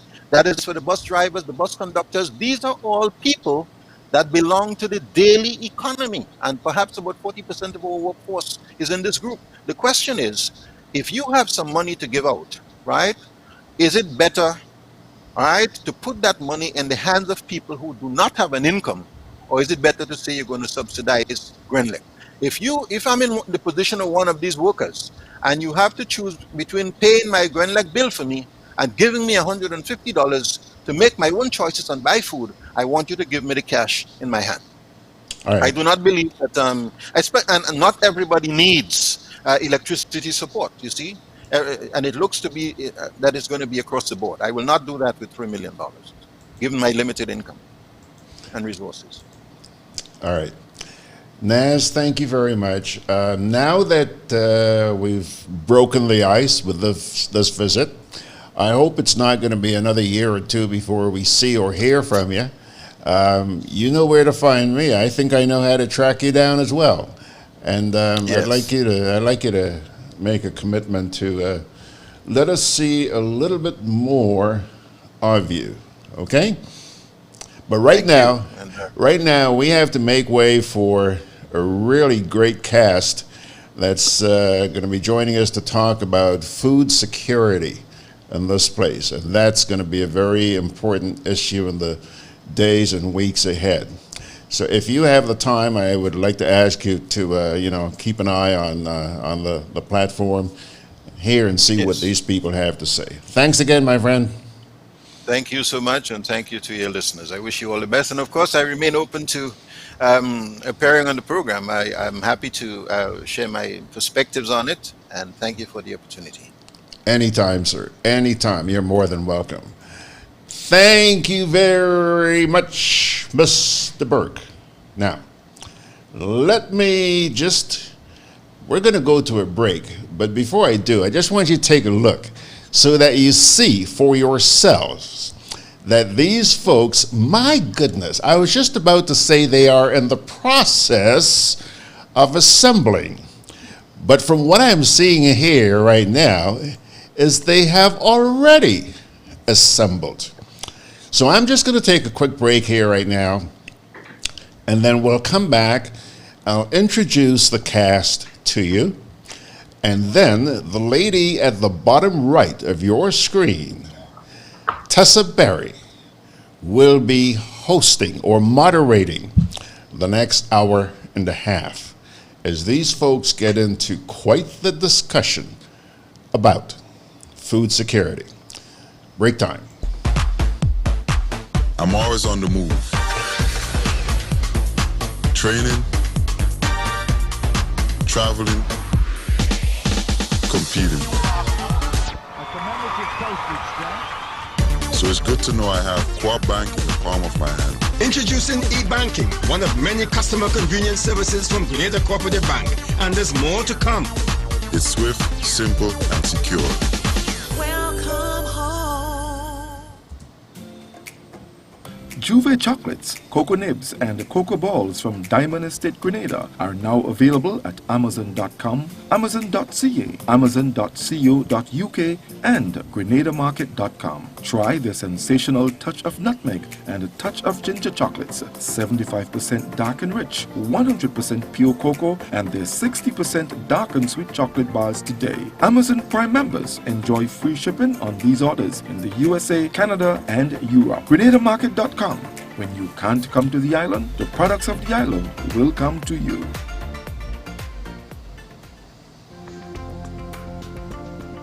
Together with you, our customers, we energize our community. Together with you, we energize our economy. We are working together to give our nation a better tomorrow. With you, we energize our future. Together, we energize our nation. Thank you for partnering with us as we energize our Spice Island. GRENADA, energizing our Grenada. Conveniently located in the GRENADA Shopping Center, for over 40 years, Food Fair has provided quality service at affordable prices. Now, grocery shopping is made easier and more convenient from the Food Fair web store. Hey, babe. Listen, I need you to go down to Food Fair to get some groceries. All right, no problem. Right away. Thanks, babe. What are you doing? You're supposed to be going Food Fair to get a grocery, man. I am, but didn't you know you can order your groceries online from the Food Fair web store? Are you serious? Of course. All you have to do is just to log on to www.foodfair.gd with credit card in hand, and with an order of $100 or more, Food Fair granadas will deliver up to 3 miles away. And you don't even have to worry about your information, you know. Their safety measures are excellent. So hold on. You just order online and Food Fair will deliver to you? Yep. Oh, baby, better hurry up and order, man. I already did. They should be here any minute now. Enjoy easy online shopping anytime from your home or office from the Food Fair web store. Food Fair, where you can fill your baskets without emptying your pockets. Well, my dear friends, it's 26 minutes before 11 o'clock on a Sunday morning, and today happens to be the 19th day of April. Pilgrims, let me tell you, I am so happy that you're with us this morning because you're about to witness a discussion here which I certainly hope will be enormously beneficial to every Grenadian and Caribbean person as we move forward following this coronavirus, if you will. The team you're about to meet is a team that has been assembled by a good friend of ours by the name of Dr. Tessa Barry. She's sitting at the, there she is, at the bottom right of your screen, I think. And I'm going to introduce the team to you right now. And right after I do that, we'll turn it over to Tessa, and she is going to be moderating this discussion on steps towards food security. So let me start on the top left of your screen. That's Dr. Norma Samuel, President of the Global Forum for Rural Advisory Services. And Dr. Samuel, as I understand it, is in Jamaica. There she is. And you'll be hearing a lot from her in just a wee bit. Next to Dr. Samuel is a gentleman I met this morning for the first time online. His name is Alpha Sennon, or Sennon. We'll find out the correct pronunciation in just a wee bit. Alpha is a youth farmer and founder of an organization in Trinidad called Y Farm, W-H-Y Farm. And that means we help youth farm. Okay? And this guy, let me tell you, I've only talked to him for about 15 minutes this morning. He's pumped up. He's charged. So hang in there. He's got a lot to say. Next to Alpha, well, I haven't seen Glenville. Wasn't Glenville around a little while ago? Glenville seems to have disappeared. And Glenville, by the way, is a plant production and protection specialist. He's based in Jamaica. We're going to try and find out what happened to him in just a wee bit and get him back on there. Then, let's go to the bottom row. All ladies. Take a look. On the left of your screen at the bottom is none other than a lady by the name of Dr. Hlami Ngwenya. She's going to pronounce it properly for you in just a wee bit. She's the lecturer and systematic change consultant, and she is all the way out in Africa this morning. I wasn't kidding, folks. They're everywhere this morning. Next to her, Dr. Cheryl Rock. If I'm not mistaken, Cheryl is a Bajan, Bimshire, but she is based 100%. in California.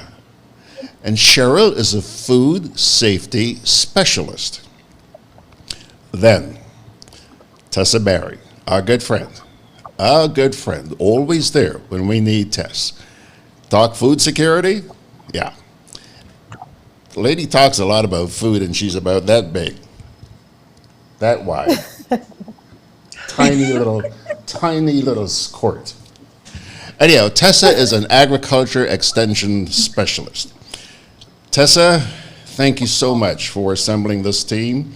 I met these folks for the first time yesterday, the ladies, and then overnight, and this morning I met the gentlemen. And we're all looking forward to what you guys are going to be talking about this morning, because we have a very, very, very important chore on our hands. So take it away, my friend. Okay, good morning. George, can you hear me? Yes, I can.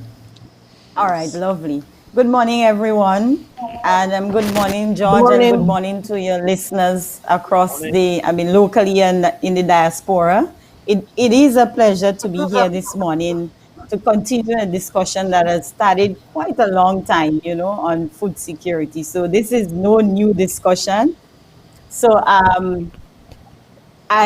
given the time that we have, George has already done the introduction. So we're going to start off with Hlami. And by the way, a lot of us here are members, or all of us here are members of an organization called the Caribbean Agricultural Extension Providers Network. And we seek to build extension in the region through affiliation and bearing on the expertise of those both locally, regionally, and internationally. So you would see that we have Dr. Hlami with us here. So let us start off by giving us a background. Tessa? Yes, George. Just before you go, where in Africa is Hlami? She will tell us that. So Okay. she's in South Africa, but she'll give us a brief background when she Okay, starts. great. So she will, I'll ask Hlami to start off by laying the foundation and giving us a bit of explanation on what really we're speaking to when we speak about the concept of food security. So Hlami, the floor is yours. Thank you very much, Tessa, and thank you to George. Should I say good morning, or should I say good afternoon or good evening from South Africa where I am? Because here it's the evening. The concept of food security is very close to my heart, and also close to the colleagues that will be sharing with you today. As we know that many concepts have different meanings for different people, it is very important for us to set the tone or to frame how we understand the word food security in the context of our discussion. We adopt the definition that has been defined by the Food and Agriculture Organization of the United Nations. And this is the definition that is used globally. But we're not going to talk about the definition from a theoretical perspective, but we want people to touch it, to be able to understand what do we mean when we say a person is food secured, and what do we mean when we say a person is not food secured. I would like you to imagine, when you hear the word food security, I would like you to imagine four things. and this is what we call the 4 pillars of food security. The first thing that you have to imagine is the issue of access, availability, utilization, and sustainability. I'm just going to scratch the surface because my colleagues will expatiate on the different concepts as they give their talk. But when we talk about when we say somebody is food secured, these 4 aspects need to be in place. There should be the element of access. There should be an element of availability. There should be an element of utilization and sustainability. In the nutshell, when we talk about access, here we're talking about the physical access.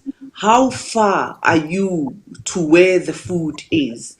But we also talk about the economic access. How much money or the buying power that you have in order to have access to the food. But we also talk about the health aspect. If you are sick somewhere, like now we are talking about the corona and all that, if you are sick, you might not be able to go and access the food. So when you talk about food security, you have to look at the access.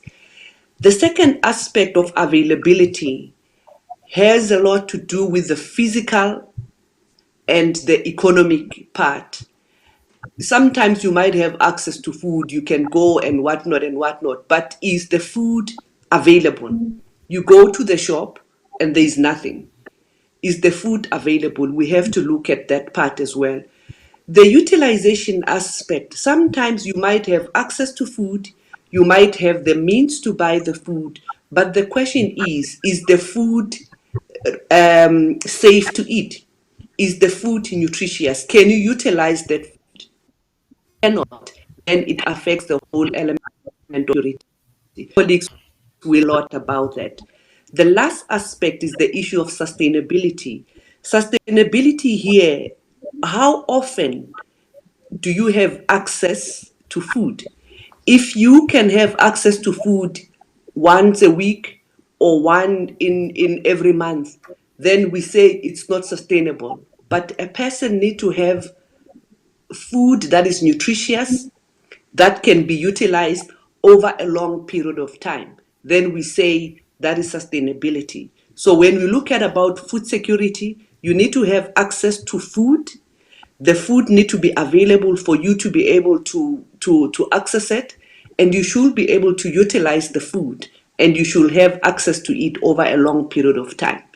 I hope that set the frame of what we are talking about when we talk about food security in the context of our discussion, but this is a definition that is also used at the global level.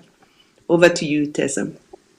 Okay, Hlami, thanks so much for this. And a lot of what you would have said there, we would realize that all of them in some way is now compromised given the situation that we are now in. So food access, food availability, is being compromised to a certain extent, especially now given the situations we are facing. So I'll ask Mr. Sennon Alpha, who is actually quite versed in certain aspects from the production prospects. Because when we talk about food security, we're looking at an entire system, an entire food system. So Alpha, you can give us a bit of information as to your experiences, as to the idea of discussion of food security from the farm to fork perspective.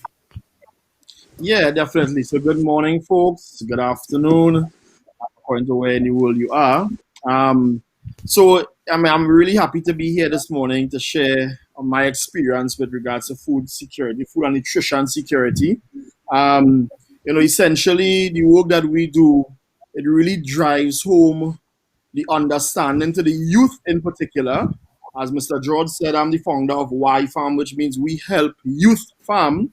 So our primary focus is on young people. And we have realized that in order to really become food and nutrition secure, the youth definitely has to play an important role. When it concerns farm to fork, what essentially we are talking about is taking that food from on the farm right? And either processing it, storing it, proper post-harvest, meaning how do you store that food, and before it reaches to someone's table and or at their doorstep, right? Young people, what we have been advocating for more and more is young people taking up those places along the agricultural value chain, right, to innovate, right? So here it is, you might have a young person who may not be interested in going out on the field and planting those sweet peppers or pimento peppers, but they may love processing it, dehydrating it, packaging it, right? And being able to put that in a package, brand it, and now supply that to a supermarket. So is that young person out of agriculture? No, they are not, right? They are very important part of the farm to table process. And more in the Caribbean, like even in Trinidad and Tobago right now, we have been seeing a lot of gluts and surplus in the market. In particular, there were some stories of watermelons that sort of wasted and farmers having to dump it. And of course, that's unfortunate. And I mean, it's unfortunate because I guess all we know what to do with watermelon is just eat it as a fruit. And there's so much watermelon, and then some of the farmers can reach in the market, and of course with COVID-19, some of the regular consumers, not going to the market as well. So I am saying that this watermelon now, we should have been able to have some sort of watermelon processing facility or factory where we could be making some sort of products with watermelon. And these are not strange ideas. These are things that you see all over the world. Sometimes people taking anything and make it into something. So essentially, it's more and more becoming, getting more and more aware, because that will help us with food security. We'll be able to, we can't eat, sometimes there's always a surplus on the market. We can't eat all of that product in its raw stage, or we could make something with it, turn it into a watermelon lolly, for example, and have kids eating them. So that would be my initial introduction and understanding that farm to table, farm to fork concept. All right, folks, what we're trying to do is basically give a bit of a background on, their area of expertise, and then to the conversation and the discussion so that persons can also chime in. Now, we can't talk. In 2001, I think the idea of nutrition and food safety was introduced into the whole definition of food security. And we cannot basically look at food security without thinking about nutrition security. And our dear Dr. Rock here is a food safety specialist. So I just wanted to give us a briefing on the idea of the concept of food safety and food nutrition in the whole context of food security. Sure. Thank you, Tessa. First of all, I want to say good morning to all and to my Caribbean family across the region and in Barbados. And like Tessa mentioned, I am a food scientist, and I'm also specialized in the area of food safety. So in light of what is happening now, I have a mantra that is, if food is not safe, it's not nutritious. And as I'm sorry, excuse me. As we mentioned that if food is not safe, it's not nutritious. So basically, we are all familiar with receiving food from different parts of the world. So you'll have heard about, getting chocolate from Germany or getting oranges from Florida. Or, so basically chances are that you would have received or eaten or consumed one of these products. So we can appreciate that the globalization has really increased some complexity in the food chain system, and as it pertains to food safety. Now, I can't go over every aspect in food safety today because, of course, time is limited, but food safety is a very broad topic. It can include things ranging from the use of food pesticides and herbicides and chemical additives in food. However, one of the most crucial topics about food safety revolves around the whole issue of microorganisms. So right now in the world, we are experiencing something like that, where a virus is a microorganism. We can't see these organisms with our naked eye. So, but we all know that there is posing a serious challenge to the public health. And this is the same for the area of food safety. So basically, there are three mechanisms in which the food safety can be compromised that can affect the security of food as relates to being accessible, being available, for us to utilize it and then being sustainable. And these are mainly the transition from the illnesses from animals, for example. So you might have a farm, and there can be some runoff from an animal farm onto the vegetables or the fruits, and you will have maybe a bacteria being transposed from animal to human, which can cause illness.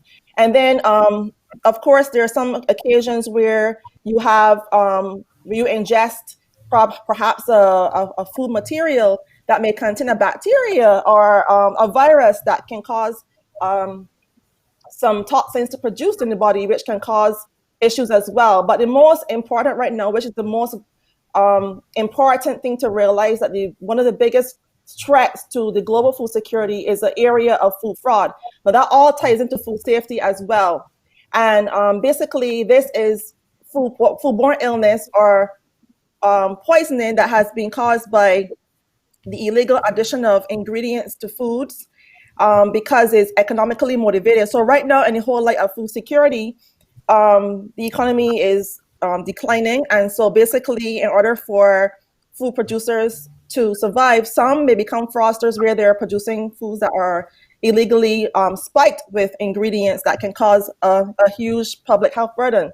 So for example, you may have someone that may add peanut oil to olive oil that can cause an allergen for those who may have peanut allergens. Or you can have someone add some dyes to food that have been unapproved that can be carcinogenic. So the whole issue of food safety is widespread. It's definitely a very broad topic, and food is the vehicle to nutrition. So basically, like I mentioned, if food is not safe, it's not nutritious. So thank you for having me to shed some light on this aspect of food safety. Yes, thank you, Doctor. Thank you, Cheryl.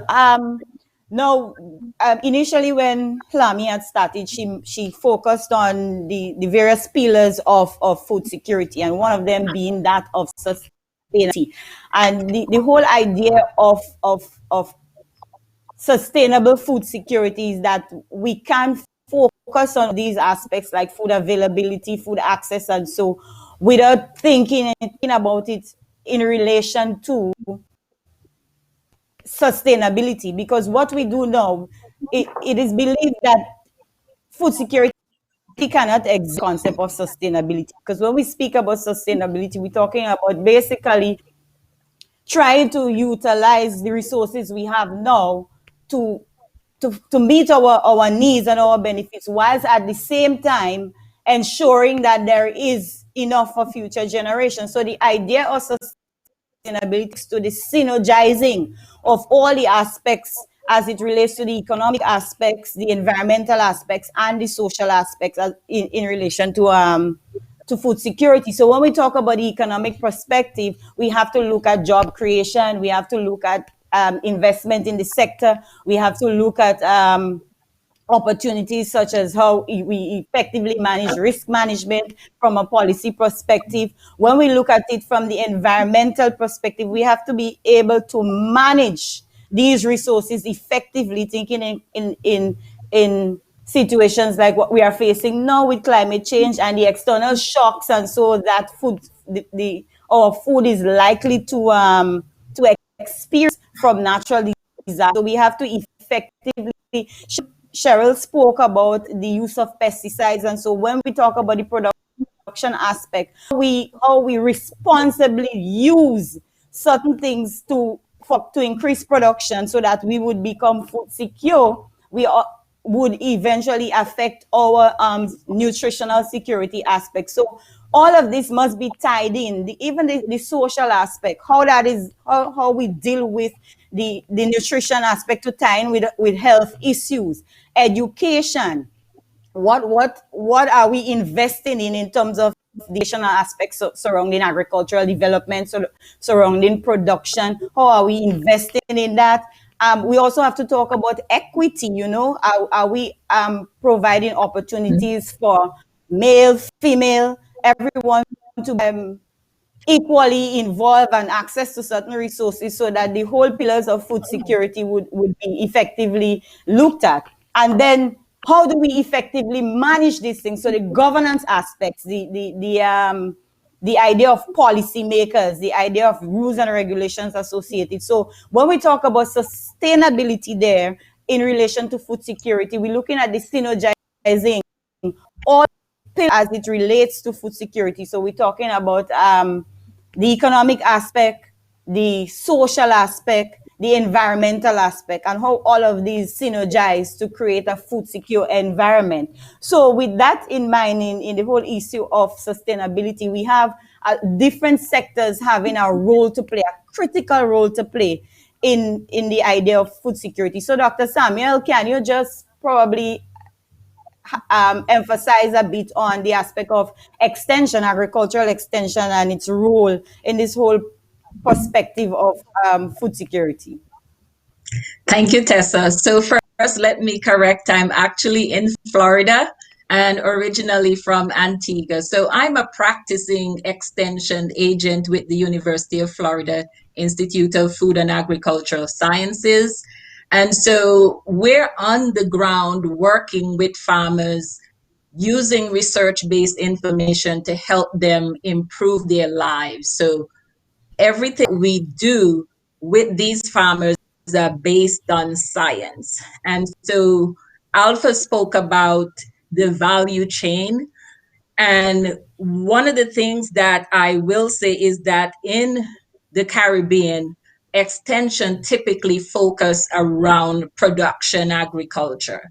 And what we would like to see going forward as we think about food security after Corona is extension within the region moving towards all aspects of the value chain. So we should be looking at, not only production, but looking at connecting farmers with markets, teaching them about how to market their produce, packaging those produce, teaching them about how to acquire loans, things like that. So we need to give them the tools that they need so that they can, not only farmers, but others within the system, how they can effectively meet the goals that they're setting out to meet, to make their contribution to the system.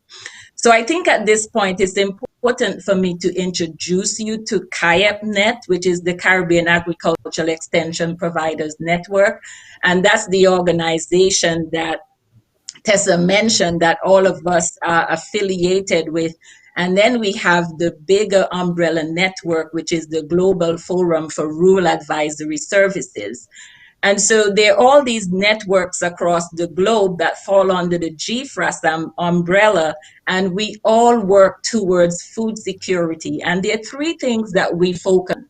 And the first one is professionalization of extension and, investing in resources pertaining to the human capital. And also, we have a pluralistic extension system in a lot of these countries where we have different persons or different organizations providing services to farmers. So how can we build the capacity of these extension professionals to operate within this pluralistic extension system? The second area of focus is knowledge management. And there are lots of great work being done across the Caribbean and across the globe. And one of the things that we would like to see going forward is that we capture these success stories and we build on those and scale them up across the region. Then the final one is advocacy for extension and rural advisory services and encouraging governments across the region to invest in extension, because extension plays a critical role in educating farmers and helping them to make their contribution to the agricultural development goals of the country. One of the things I would say is that based on the research that I had done for my dissertation across the region, is that external linkages was one of the areas where extension professionals were weak. And I think going forward, we have to look at building partnerships with other agencies and with all the actors within the agricultural innovation system and capitalize on the strengths of each of those agencies and individuals so that we can, you know, make an contribution to building food security across the region. So within CAIEPNet and within GFRAS, we have done an excellent job, I think, you know, bringing all these different experts together. And you see, we have quite a good team here today. And I think we should, governments across the region should capitalize on the opportunities that CAIEPNet and GFRAS has to offer in order to work on putting together their national goals with regards to food security. Right. So that would have set the stage basically for the whole framework around food security, taking it from the production aspect to the nutritional aspect to the policy aspect to the services aspect. So the idea now is, where do we, what steps can we take? Where do we go from here? We have a lot of discussion surrounding the idea of food security, and it's now rearing its head again, given the situation that we are now involved in. This conversation is not new. It's something that we have been discussing considerable, over a long period of time, decades now. We've been discussing that. So what steps now can we take? How do we go forward with this, as in addressing the whole idea of food security at various levels, Maybe Alpha can take it away in discussing his experiences with YFAM, his contribution, and discussing it from that perspective for us. And maybe anyone can join in, just tapping into the conversation. Before Alpha goes, Tessa, Glenville is on, so you may want to back up to Glenville. Oh, right. Sorry. Mr. Hall, look how I miss my Jamaican brother right there now in the discussion. So, Mr. Hall, Glenville, as George would have initially introduced him as, is an expert. He's quite an on-the-ground person involved in the whole idea of agricultural production. He's a plant production specialist, a crop production specialist, and also he's involved heavily in extension with RADA. So I'll ask Glenville just to give us some thoughts on the whole idea of some of the intervention strategies that they might have utilized from on the ground in Jamaica to address issues of food security. Dr. Samuel, thank you for that reminder there. I almost missed my brother. All right, thanks again, Tessa. I can't believe you would have missed me. Good morning, colleagues. Good morning to our Caribbean. Morning. Morning. We'll talk about that, Tessa. As it relates to food security, it's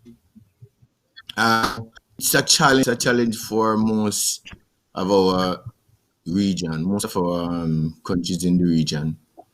It's because of the challenge in our economy. So in order to be food secure, you have some agriculture in the region. If you look at most of the government, but agriculture get this portion of the government budget. However, for us in the region, we start establishing that Grow and Eat campaign. Glenville, I'm not hearing you. We're not hearing you too clearly. You're hearing me now? Yes, that's a little better. I'm saying that, yes, most of the region, we would have established this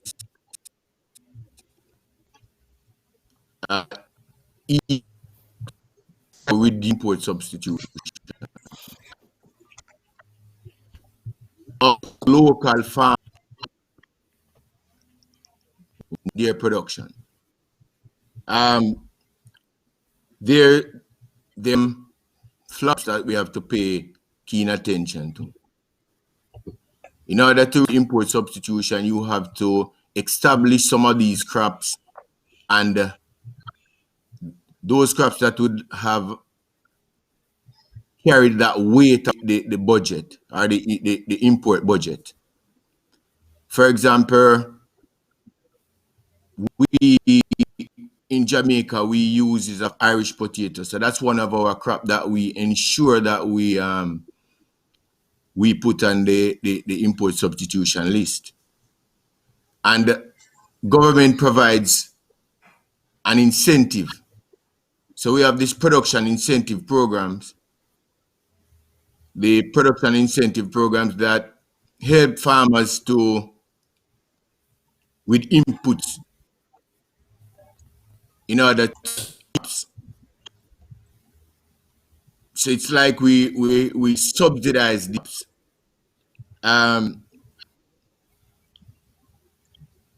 We facilitate large farms like mother farms, as most of the region farmers are subsistent farmers.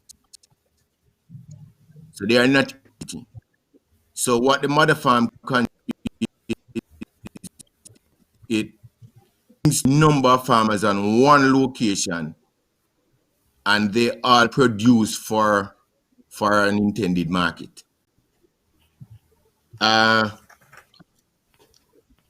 Also, there are scholarships that we ensure that some of our college students would have gone to some of these countries, these well-developed countries, to adopt technologies and to be efficient in research.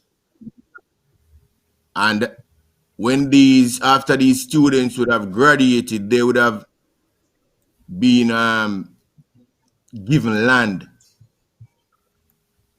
and they becomes a model farm or model farmer.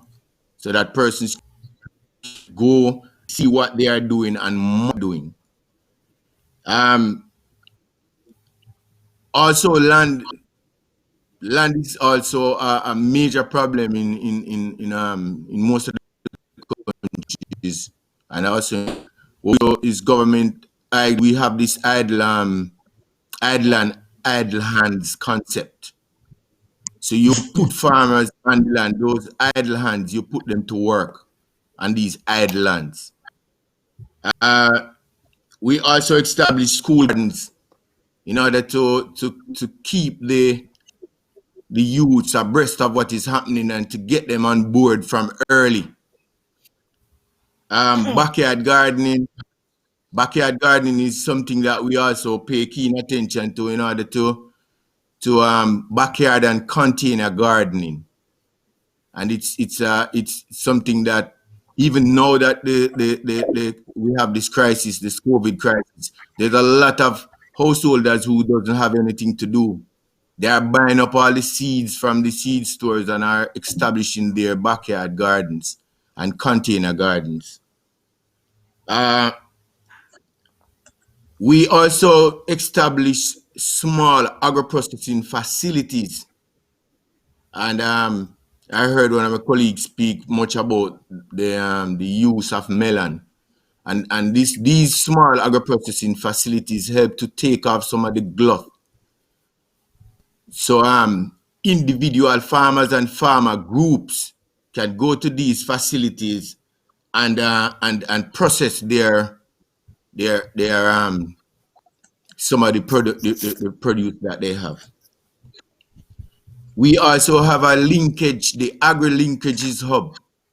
This agri-linkages hub helps farmers to effectively market their produce online. So anybody across the world who has access to this link can make their order purchase online from these farmers. You can even buy the produce in advance. You can buy the produce in advance. So once the farmer establishes crop, he put it online, and you can start ordering right away. You can tie that. So those are we are using to alleviate some of the challenges in food security across the region and in Jamaica. Okay, thank you, Glenville. So for those of you who were not hearing too clearly because we were having a glitch in the system there, he would have identified some of the things that are being done on the ground in Jamaica to engage towards the whole idea of food security. And one of these things that he mentioned that I think is extremely important is the idea of import substitution, whereby you basically look, and that's where that's why we spoke to earlier on about synergizing the whole idea of food security. So you need the government policy to put in place for import substitution, so we can replace things that we can produce locally and subsidize these things that can be produced locally, so that we import less of it and we have more of it. And Jamaica, I believe, would have become self-sufficient in that of potato production because of that very idea of import substitution. Now, Alpha, you can continue the conversation by discussing with us some of the ideas of steps that have been taken. I saw a question that spoke about the concept of urban agricultural development, because a lot of persons live in the city. So in your whole discussion, you probably might want to highlight some of those aspects, because I do believe that you have some experiences there as it relates to urban agricultural production. All right, great. Yes, thanks, Tess. I would just correct two things that correct one thing that I said before in my introduction when I mentioned about farmers dumping stuff in Trinidad and Tobago with watermelon. A colleague just messaged me, Vicky Asivero, the owner of the Green Santa Cruz Green Market. She basically said that that's not true, because when she called for watermelon, it was all sold out, so almost like it was a bit of a trick. So Alpha, we're having a feedback. We're getting a feedback from you. So maybe what we can do is to take a break. We're getting a feedback from you. So we're going to take a break. And as Josh would do some ads there now, and we'll come back to you as soon as we come off from that break. All right, yeah, we're going to take a little break here right now and also pay some attention to some of the comments that are out there on social media. First of all, there's a note here from somebody named B-R-E Mitch, saying good morning to Tessa. Patrick Rock. I wonder who is Patrick Rock. Patrick Rock says, bless up, Dr. Rock. You are a shining star. We are tuned in from Bermuda and Barbados. Very timely information. Excellent community service. Thanks to all the panelists and the moderator. Somebody named Tyne G is also saying good morning. Sharon Wilcher is saying an excellent program that you guys are doing. Vicky Asavero is saying most of us live in cities, so urban agriculture becomes an important consideration, especially as relocalizing will shorten the supply chain. Sue Patrice is asking here, and perhaps one of you can answer this when we come back from the break. Sue is asking, what's the name of the network Dr. Barry and team are part of? I thought I heard Dr. Samuel say something like Kayak Net. You guys can think about that and answer that question for Sue when we get back. Let's take our break. I'm always on the move. Training, traveling, competing. So it's good to know I have Quad Bank in the palm of my hand. Introducing e-banking, one of many customer convenience services from Grenada Cooperative Bank, and there's more to come. It's swift, simple, and secure. Welcome home. Juve chocolates, cocoa nibs, and cocoa balls from Diamond Estate Grenada are now available at Amazon.com, Amazon.ca, Amazon.co.uk, and GrenadaMarket.com. Try the sensational touch of nutmeg and a touch of ginger chocolates, 75% dark and rich, 100% pure cocoa, and their 60% dark and sweet chocolate bars today. Amazon Prime members enjoy free shipping on these orders in the USA, Canada, and Europe. GrenadaMarket.com. When you can't come to the island, the products of the island will come to you.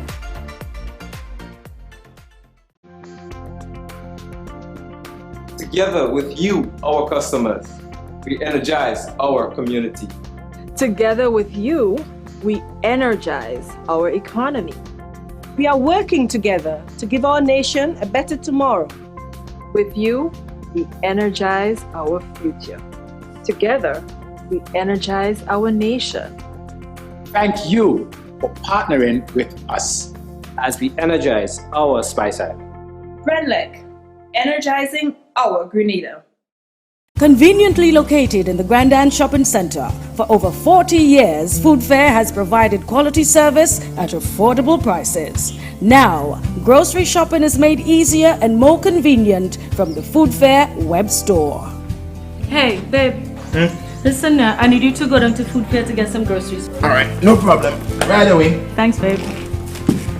What are you doing? You're supposed to be going Food Fair to get a grocery, man. I am, but didn't you know you can order your groceries online from the Food Fair web store? Are you serious? Of course. All you have to do is just to log on to www.foodfair.gd with credit card in hand, and with an order of $100 or more, Food Fair Grenadans will deliver up to 3 miles away.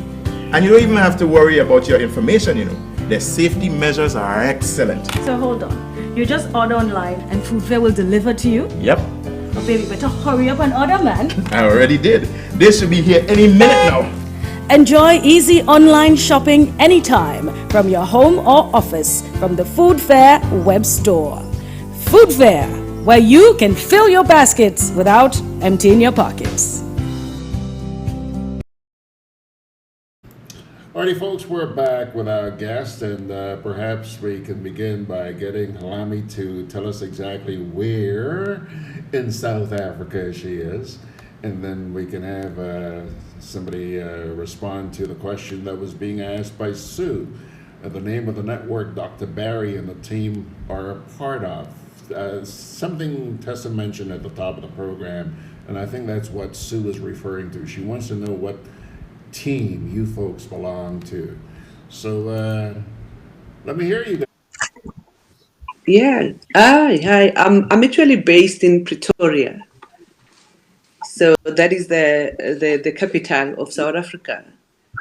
I've been so fortunate because I worked very closely with Norma and Glenville and Tessa, the program, and Alpha as well, through the network that they are referring to.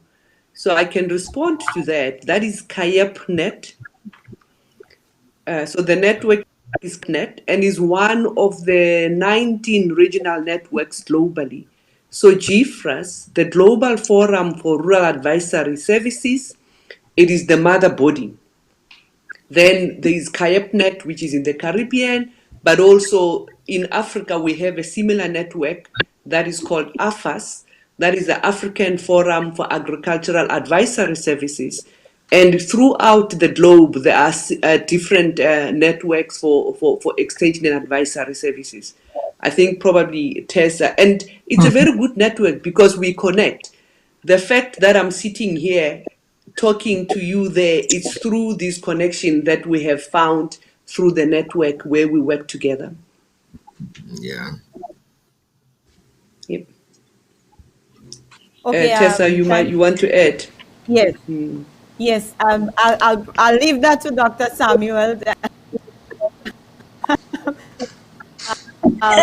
So I can jump in. So KAYAPNET stands for Caribbean Agricultural Extension Providers Network, and all of us, either work in extension or areas that support extension.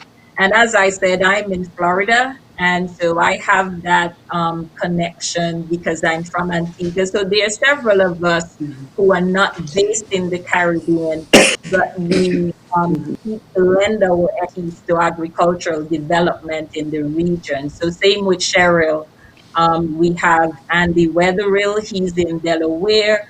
We have Dr. Melvin Pascal, he's also a food scientist in Ohio. So we all seek to, support agricultural development in the region. So we not only engage the extensionists there within the region, we also seek to engage people from the private sector. So, for example, we have Susan Seeley, who's a food law attorney. So we have, lots of different people who fit different aspects or who are different actors within the food system. And I know that you folks still have some time to go, but here's a little encouragement for you. Somebody named Roxanne Mohammed says, excellent discourse. This program gives me so much hope as an African, Trinidadian, and Tobagonian citizen. Doesn't that make you guys feel good? Yay. Yay. Yeah. Yes, thank you, Roxanne. George, I saw earlier on you told me that there was someone named Bree Mitchell saying good morning. That's my uncle. That's your uncle? Good morning, Uncle. Okay. Yes, yes. Okay.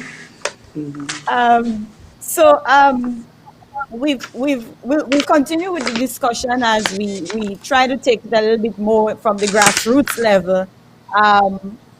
And we'll ask Alpha to join us here now in speaking to the whole concept of his experiences with food production and what we can do as individuals from an individual level as it relates to food security. And Alpha probably could chime in on the question that came in about urban agriculture.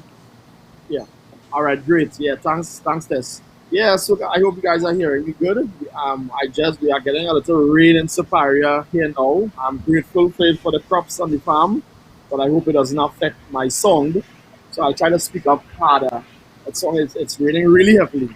What COVID-19, to just touch on that a bit, I was speaking to George earlier on when we were doing our test run, and I was telling him that this is the busiest our farm has ever been in the history of our farm, where people are coming to grab seeds, they are coming to grab seedlings, they are coming to grab soil, they are coming to grab cassava sticks, sweet potato slips, and people are just planting it.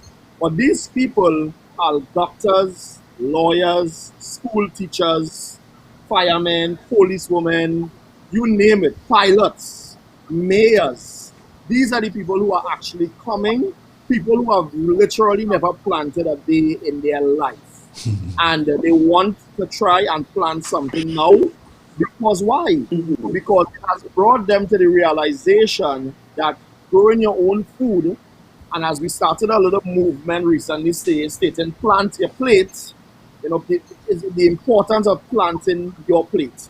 And I think we have always been sort of looking at food security in this big, enormous plan in our mind in order to get enough food in our region. And we weren't really looking at that household food security that could exist, right? How could we take our backyard, our front yard, our side yard, wherever in our yard and plant something that is now added towards eating on your plate.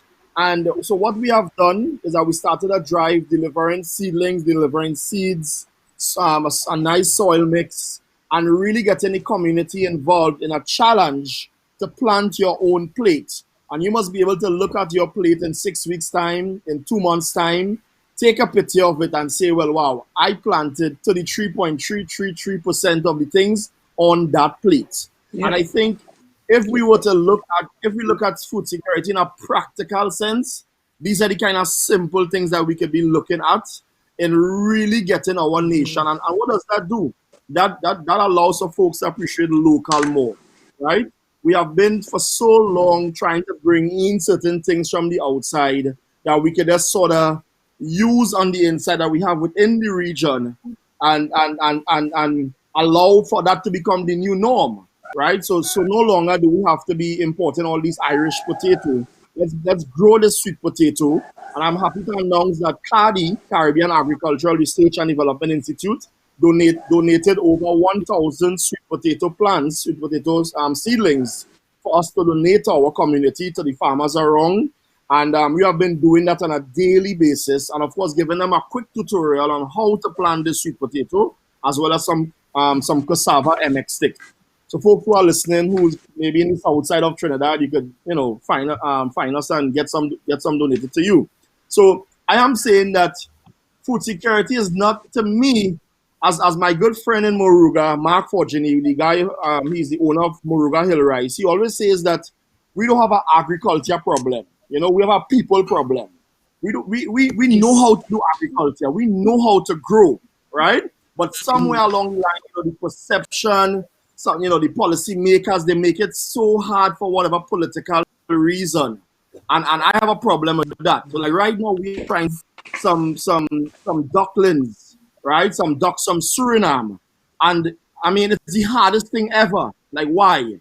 Why is it so hard to just move some food, some chicks, some ducks from one area to the next, to set up some farms for some young people, in Trinidad and Tobago, so that now could become their norm, right? And that's so difficult to do. And I'm talking to this one and that one, and there's a sort of so much bureaucracy, right? But not to complain about that right now. I know we're talking about practical things on the ground. So it's simple farm collectives that we are setting up on the ground right now. Young people supporting each other, firstly, with motivation. You see, that motivation is absolutely important in agriculture. Secondly, we are supporting them with labor. You come on my farm, I come on your farm. Supporting them with seeds. We are trying to get some machinery from the Agricultural Development Bank. I hope someone is listening that can help us with that. And then we are also trying to support each other with land as well. So I'm trying to parcel out some land on my farm and give these young people some plots to be able to work it. This is without any government intervention and all of that, because that becomes so hard. And next 20 years, we'll still be talking about it, unfortunately. Right? So these are some of the practical approaches that we are taking. And also with our Agripreneur Incubator Design Lab, where young folks will come and learn to make a product.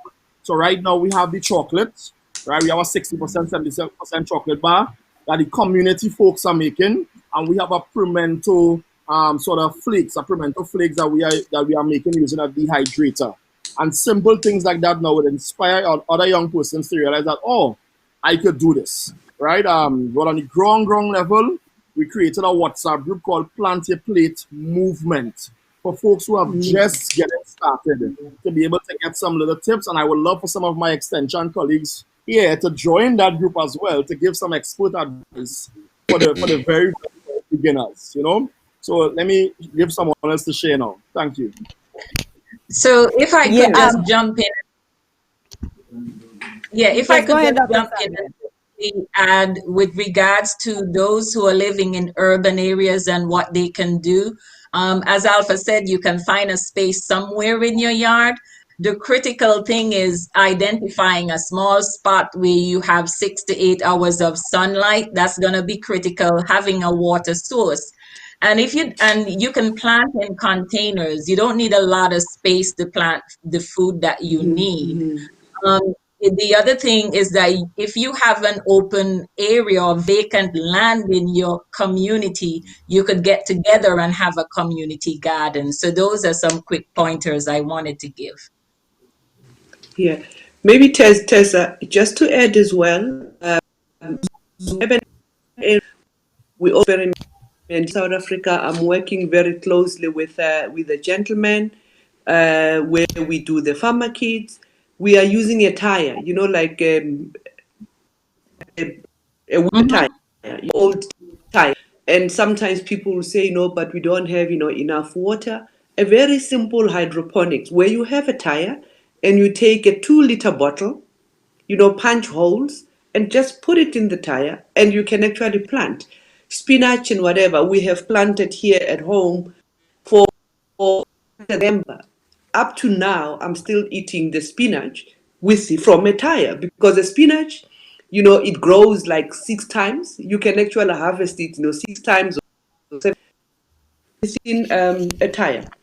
So there is no excuse for not planting. Whether you use a container, you use a tire, it doesn't. So there's no excuse. I like what Alpha said that the problem is not agriculture or in an urban area. The problem is with people. And if we can change our attitude and try to believe that food security begins with me, before I wait government and someone else, what is it that I can do in my little corner? Even if it means, planting a small container and whatever, then I know that I will be contributing towards food security rather than waiting for someone else to actually do that. Food security begins with me. Just one quick point there.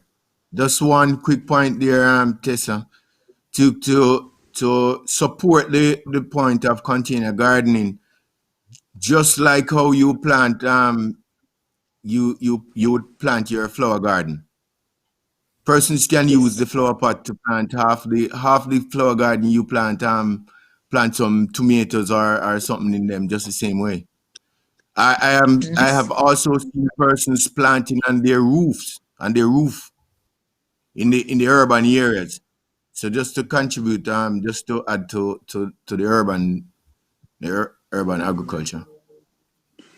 And to add to that too, George, my neighbor just on the next side of me there, I got my batch of pak choy from him couple days ago from his veranda garden. He's doing what is called veranda gardening, and he's growing his crops in pots in his veranda. So those are things that can be done on the urban area. But just to summarize a bit before Dr. Samuel gives us her idea, some key points that came out from the discussion there, where we spoke about the idea of people, and there's that, sometimes you could plant as much local as you want, do as much local as you want, but if we as consumers do not eat local, then the drive is not there to produce locally. So we have to frame our mindset in such a way that we use what is produced locally and not be too dependent on the importation of products. Make it difficult. Make it in such a way that we have to.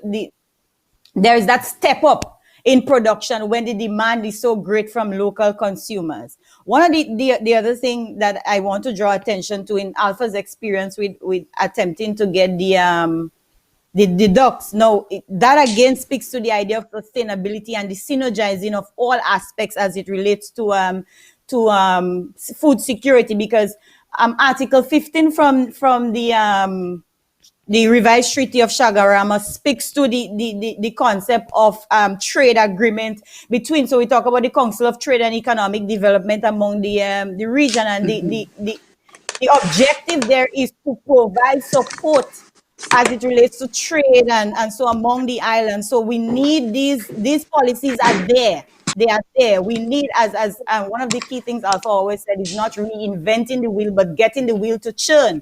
We have these policies in the article under the Treaty of Shagarama's Article 15 that speaks about promoting trade in the region. The mandate is to measure in and enlarging product quality, productivity, and these sort of things, measuring structural diversification among islands of the region. So we need to get these wheels turning and push towards that, so that there's that ease among the islands towards productivity and development. Dr. Samuel has an initiative that she does that is broadcasted on social media, and so that speaks about Let's Start Gardening. It's a Let's Start Gardening initiative. Maybe she can give us some insights on that. as what we can do I've as been individuals. been working home about now, and so you know, the clientele that we see all have phones, are able to get on the internet somehow, and so I needed to figure out how I could still reach my stakeholders, providing them valuable information that they can use. And so I decided to start a guide program called Let's Gardening on YouTube. And I went out in, well, this episode we did at a community garden. And so we showed how to do lamination with raised beds and staking tomatoes in that episode. The subsequent episodes I had from my yard.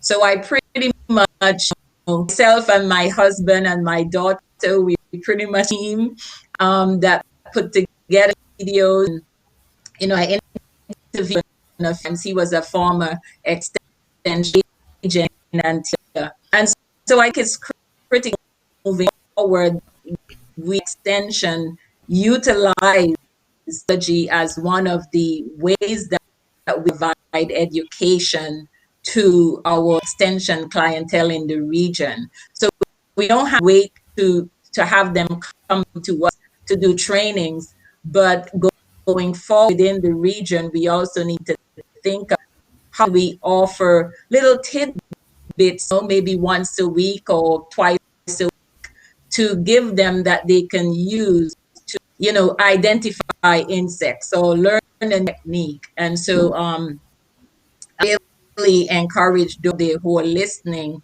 to, you know, find those things on the internet. But granted, you as a person who's seeking information on the internet have to be able to identify what's a close source information. So that's going to be critical with you trying to gather information that you can use. But digital technology to offer extension is going to be critical going forward in the region. Yeah, I don't know if Dr. Rock, Cheryl, if you want to chime in here to say anything in terms of how we go forward and you know, from the individual perspective, from the nutritional aspect and the food safety aspect, you know, because we it's not just about producing the food, but the nutrition aspect. So as individuals, how do we look towards looking at the nutritional aspect in terms of food security? Yes, thank you, Tessa. As I mentioned, that what is important for us to focus really on securing our own food, just because of everything that's happening now with COVID. We can't neglect the whole aspect of food safety, because like I said, if food is not safe, it's not nutritious. So it's all about accessibility. So basically, just educating individuals more about the good sanitation practices that can occur when you are producing your own food. For example, if you have, say you have your chickens in the field and you have your veggies somewhere else, of course, that can result in some kind of contamination where you ingest the food that you're growing for your own nutrition. And so basically just providing tips to the community about not only growing the food, but also food safety tips on how to make sure that once they access the food, that is safe, because as we are all learning, there are very vulnerable populations like children, elderly, for those who are on medication, stuff like that. So we have to be, it's pertinent that we really also pay attention to our good sanitation practices that will be integral in making sure that we can access that nutrition, because of course, food is vehicle of nutrition. So if we can't access it based on our own devices as related to food safety, then what's the whole point, right? So I hope that answers your question. Or that's it? Yes, Dr. Rock. We just George, maybe I can turn over to you briefly before we move on to or before you take that break. So George, to take a break, so probably we can turn over to you now for a final break. Well, I'll tell you what, Tess, there have been a lot of comments coming in, and I really believe it's important that I share these comments with you guys. So Bear with me. Jude Bernard says, excellent program. It's estimated that globally, 40% of the revenue from agriculture is from services. This probably had something to do with a comment that was made a lot earlier on. Ryan Jabon, who is in Orlando, Florida, says, everyone should have a backyard garden, dashings, tanya, pumpkin, and provisions. He also goes on to ask the question, Alpha, do you give farming tips on the internet? Do you, Alpha?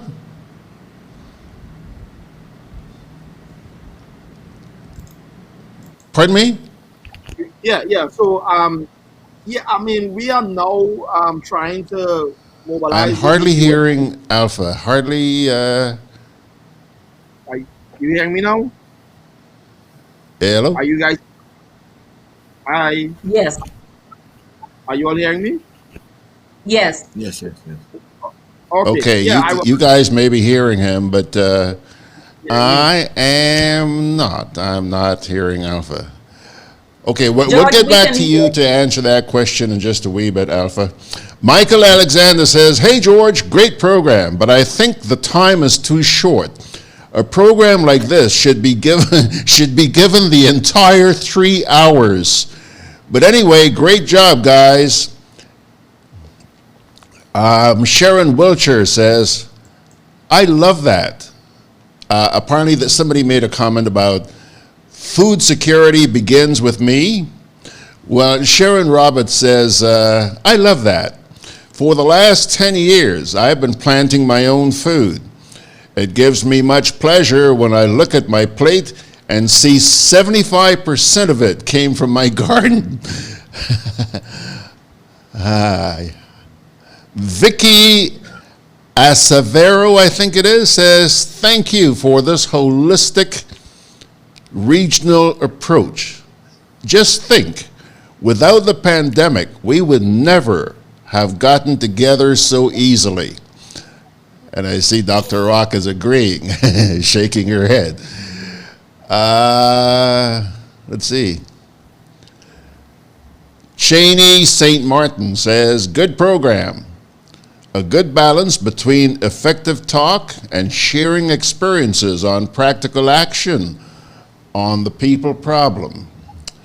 Sawandi Sam says, blessings all, but especially to my dear friend, Barry. Tessa knows Sawandi. Excellent panel, much needed and timely conversation as it pertains to food security in our region and also extending worldwide. Okie doke, I think that's it.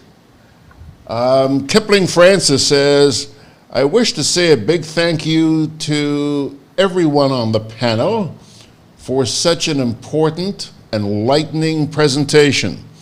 Thank you all, and thanks Mr. Grant for having them. Thank Tessa Barry. Let's see. E.P. Aline says, I only became aware due to a link from my esteemed friend, Steve Maxime, years ago. Remember that the American nutritionists determined that our own dasheen is much more nutritious than Irish potatoes. Did you guys know that? Okay. E.P. Aline, by the way, is sending greetings from Toronto. He says, you guys are doing an excellent program. Sawandi Sam says, we need to end this perception given by some of our policy makers that agriculture is a poor man's pickup job. I implore the grouping to stick together and always come back to give updates. You all hear that? You all hear that? You're not even finished, and they're ordering you guys back here. Okay. All right. So, Tess, let me take my little break now, and then after we do this little break, you guys can come back and start doing a little wrap up. It's 13 minutes or so before 12 o'clock. So break time. Hey, Lynn. Hey, neighbor. Here's the bill I asked you to pay for me. How did you get your electricity bill to be so low? For one, we size our transformers just for what we need. And we unplug transformers, chargers, and other devices when they're not in use. We also replaced our light bulbs with LEDs. They burn less energy, right? Much less. I even replaced the seal on my refrigerator door to keep the cold air in. And GRENADA is always advising us not to open the fridge too often. That's right. And my family washes and irons in bulk. With fuel prices changing all the time, how do you know if it is working? We pay attention to the usage history table. Over time, our average usage has decreased. So while GRENADA can't control fuel prices, I can conserve energy and save money. GRENADA, energizing our GRENADA. Juve chocolates, cocoa nibs, and cocoa balls from Diamond Estate Grenada are now available at Amazon.com, Amazon.ca, Amazon.co.uk, and GrenadaMarket.com. Try the sensational touch of nutmeg and a touch of ginger chocolates, 75% dark and rich, 100% pure cocoa, and their 60% dark and sweet chocolate bars today. Amazon Prime members enjoy free shipping on these orders in the USA, Canada, and Europe. GrenadaMarket.com. When you can't come to the island, the products of the island will come to you.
Conveniently located in the GRENADA Shopping Center, for over 40 years, Food Fair has provided quality service at affordable prices. Now, grocery shopping is made easier and more convenient from the Food Fair web store.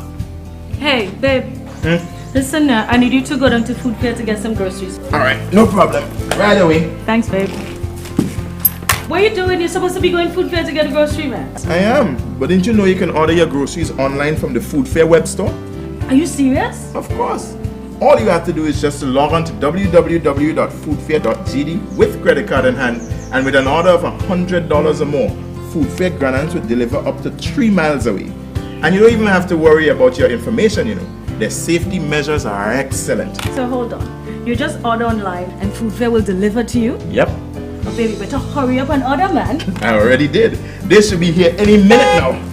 Enjoy easy online shopping anytime from your home or office from the Food Fair web store. Food Fair, where you can fill your baskets without emptying your pockets. Alrighty, folks, we're back for our final, I hate to say this, our final segment for today anyway. Because based on what I'm seeing out there, you guys ain't through with this panel yet. And I certainly hope they're going to come back in the not too distant future. Before I turn it back over to Tessa, Ryan Jaban says, George, eat more dasheen. Yeah, perhaps he should. Tana Phillips says, GG, great program today as usual. From Mr. Burke to the present panel on, I wish you will have them back in the not too distant future. Have a safe and productive day. Thank you, Tana.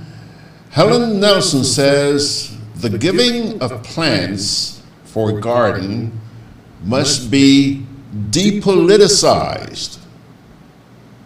This has been going on for years. Oh my goodness, didn't know that, Helen. Thank you. E.P. Aline says, most people may remember me as Pat Aline from the Ministry of Agriculture in Trinidad and the FAO. I want to suggest that besides the general talk about urban backyard agriculture, let us make sure we demonstrate the economics of this form of gardening. Put some figures to it and teach the youngsters in schools, etc. And he says, you guys must come back. Yeah. Ryan James says, first program I actually listened to outside of the stock market. Good job, guys. Wow. We intend. Yeah, I think that's it. So let me go back now to Tess, and you guys can start winding down. Eh? Okay, thank you, George. So I would like to turn over to my colleagues now, Glenville and then Hlami. So given the last few minutes, we would try to take a contribution from each of us. So I'll start off with Glenville. Now, we want to discuss how do we engage going forward? How do we engage youth? How we engage women? How we engage the government? Those various aspects going forward. So Glenville and Hlami, you can take it, and then we'll continue from there. Okay, thanks again, Tessa. First of all, we have to start thinking of the pluralistic environment. For me, food security to be sustainable to involve all actors in the field of agriculture. You can't leave out anybody. We have to just don't forget to eat what we grow and grow what we eat. That must be on the everyone's tongue, and it have to be among governments also. They have to buy into it, into the eat what we grow and grow what we eat concept. Without that, we are nowhere. For access to land, government have to ensure that some of these islands are in the hands of farmers. Some of the farmers are subsistence farmers because they don't really have the access to land and loans. Loans must also be single digit. You can't have agriculture farmers paying double digits for loans. The collaterals for loans must also be removed. You can use the crop for use a crop for the insurance of the loan. The subsidies for agricultural inputs, remove these GCTs, these tax from agricultural inputs. Ensure that we have large storage facilities. So the problems we encounter regionally is the storage facilities. We don't have any storage facility. If you produce more than what you can manage at any one time, then you have to and we are not good at utilizing our waste even to make feeds for animals either. So some of those things are what we have to pay more attention to. In Jamaica, every single program now involves women and youth. You have to have that percentage of women and youth, and that will ensure sustainability and the continuity of agriculture. Yes, Thank you. Yes, thank you, Glenville. Hlami? Okay, yeah, Hlami, you can you chime hear in me? there now. Yes. Yes, what I would like to appeal to our viewers there and the listeners is that I would like us to look at the issue of food security broadly. There is somebody from FAO who mentioned that we have to bring the economics into the whole mix. which is something very valid. However, I want us to separate between, farming as a business, where you have to look at the economics and all that, which is very critical. But again, I want us to also think of how individuals who are not necessarily taking farming as a business, how can they contribute towards food security? The whole issue of back garden, that you can look at it as a business, but also look at it as a challenge. Make sure that 70% of what you see on your plate, you have already, grown by yourself. So yes, there is farming as a business where we have to look at how we can make money out of it, but also those who don't want to take farming as a business, how can you contribute in your small steps? So I want us to look at, broadly, to look at, that, so that everybody can see the role that they can play, whether they want to take it as a business or just to, make sure that, there is food on the table. Alpha, some wrap-up comments? Yeah, and understand some of the questions from the viewer if I do online videos. Yes, on our page you would find a lot of videos. But we are look out soon for the release of some simple tips that UNDP, United Nations Development Program, and the Jeff Small Grants is collaborating with YFAM to release some little tips and tricks on videos. And in the meanwhile, definitely check out Dr. Norma Samuel Let's Start Gardening page as well too. That's very vital.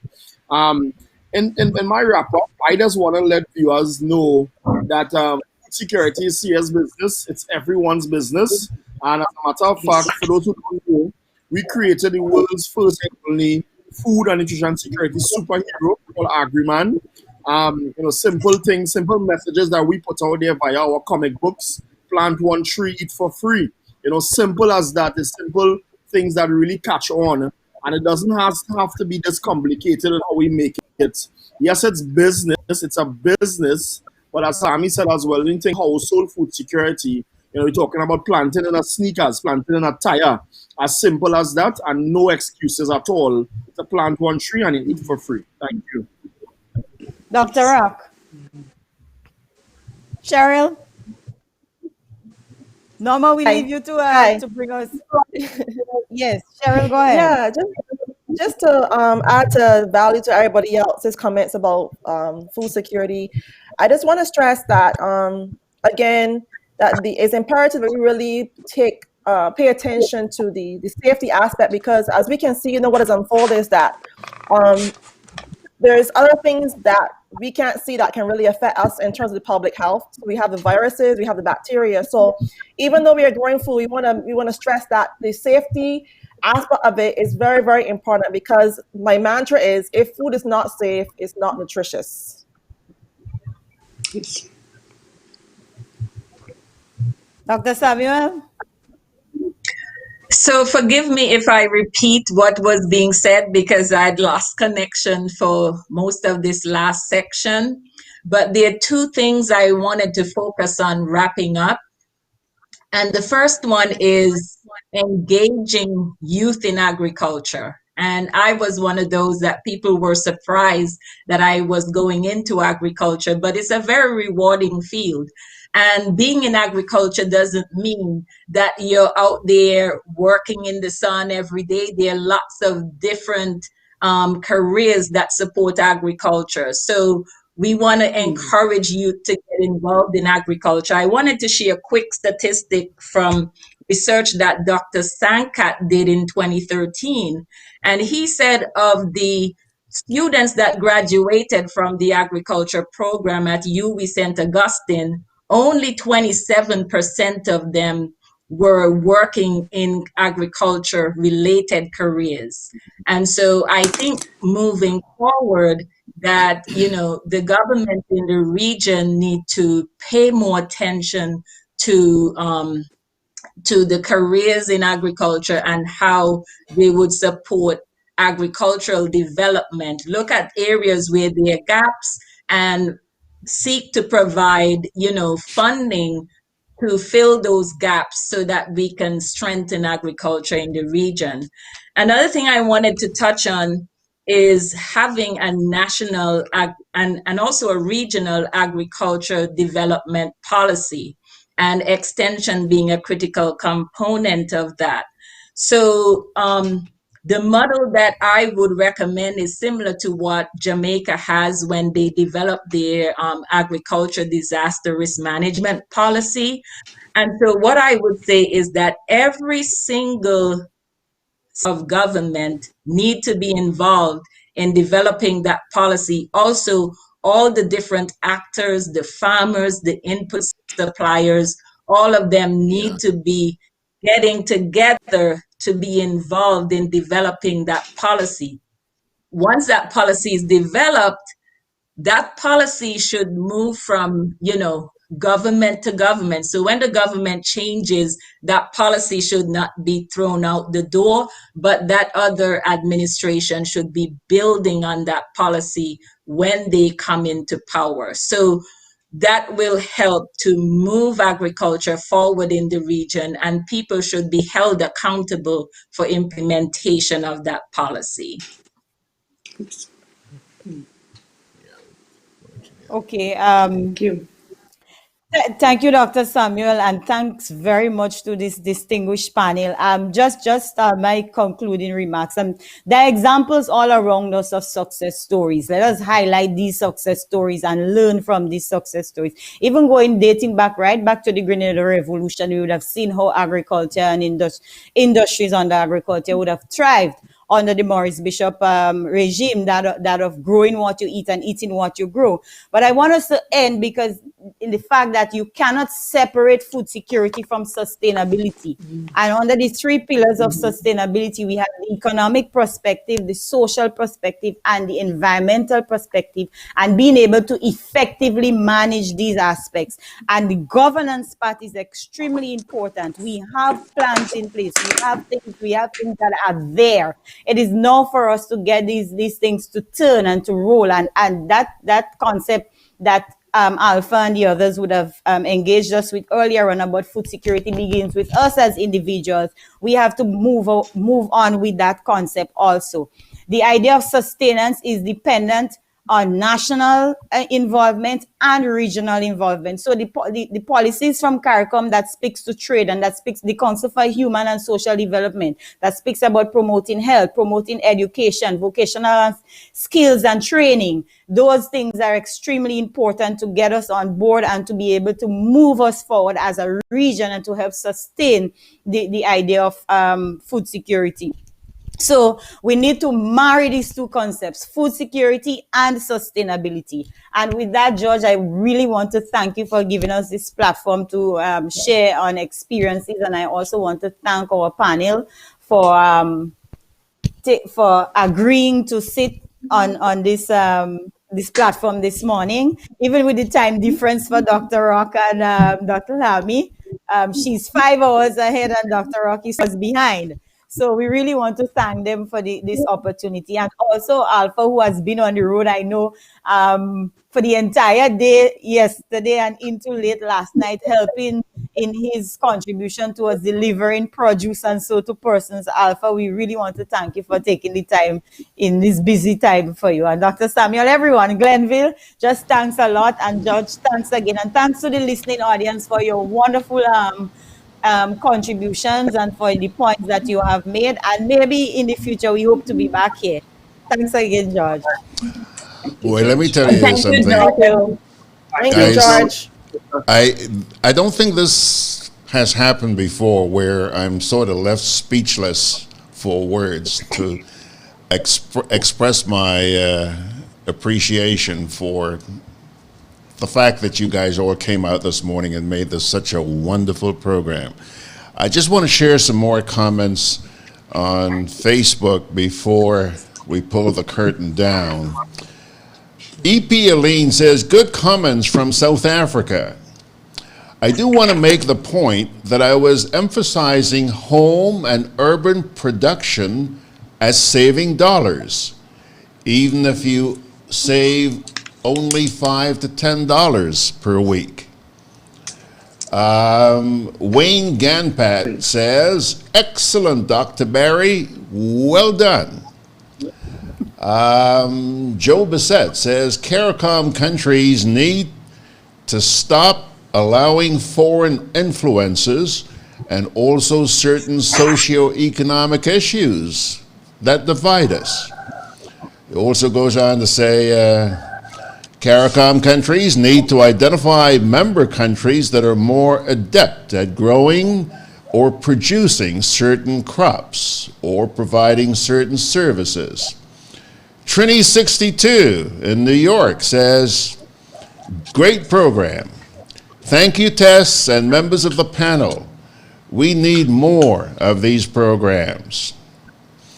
Vicky Acevero says, maybe we should consider a Caribbean food pyramid with nutritional values related to what we grow, with meal plans. A lot of friends don't even know how to peel cassava. Vicky. Mad Hater says this was illuminating and insightful on a host of differing levels. Seems like only scratching the surface. Please bring them all back. You guys hear that, eh? You hear that. All right. Anthony Howard says, oh, hold on. Sharon Wilcher says, excellent, George and Dr. Tessa Berry. Congratulations. We need more of these programs. Anthony Howard says, great program, George. We hope to see more like programs in the future. Dennis Perkins says, another very interesting show, George. Thanks to you and the panel. God bless. Boy, you guys, believe it or not, you just about made me blush here this morning. Thank you, Norma. Thank you, Alpha. Thank you, Glenville.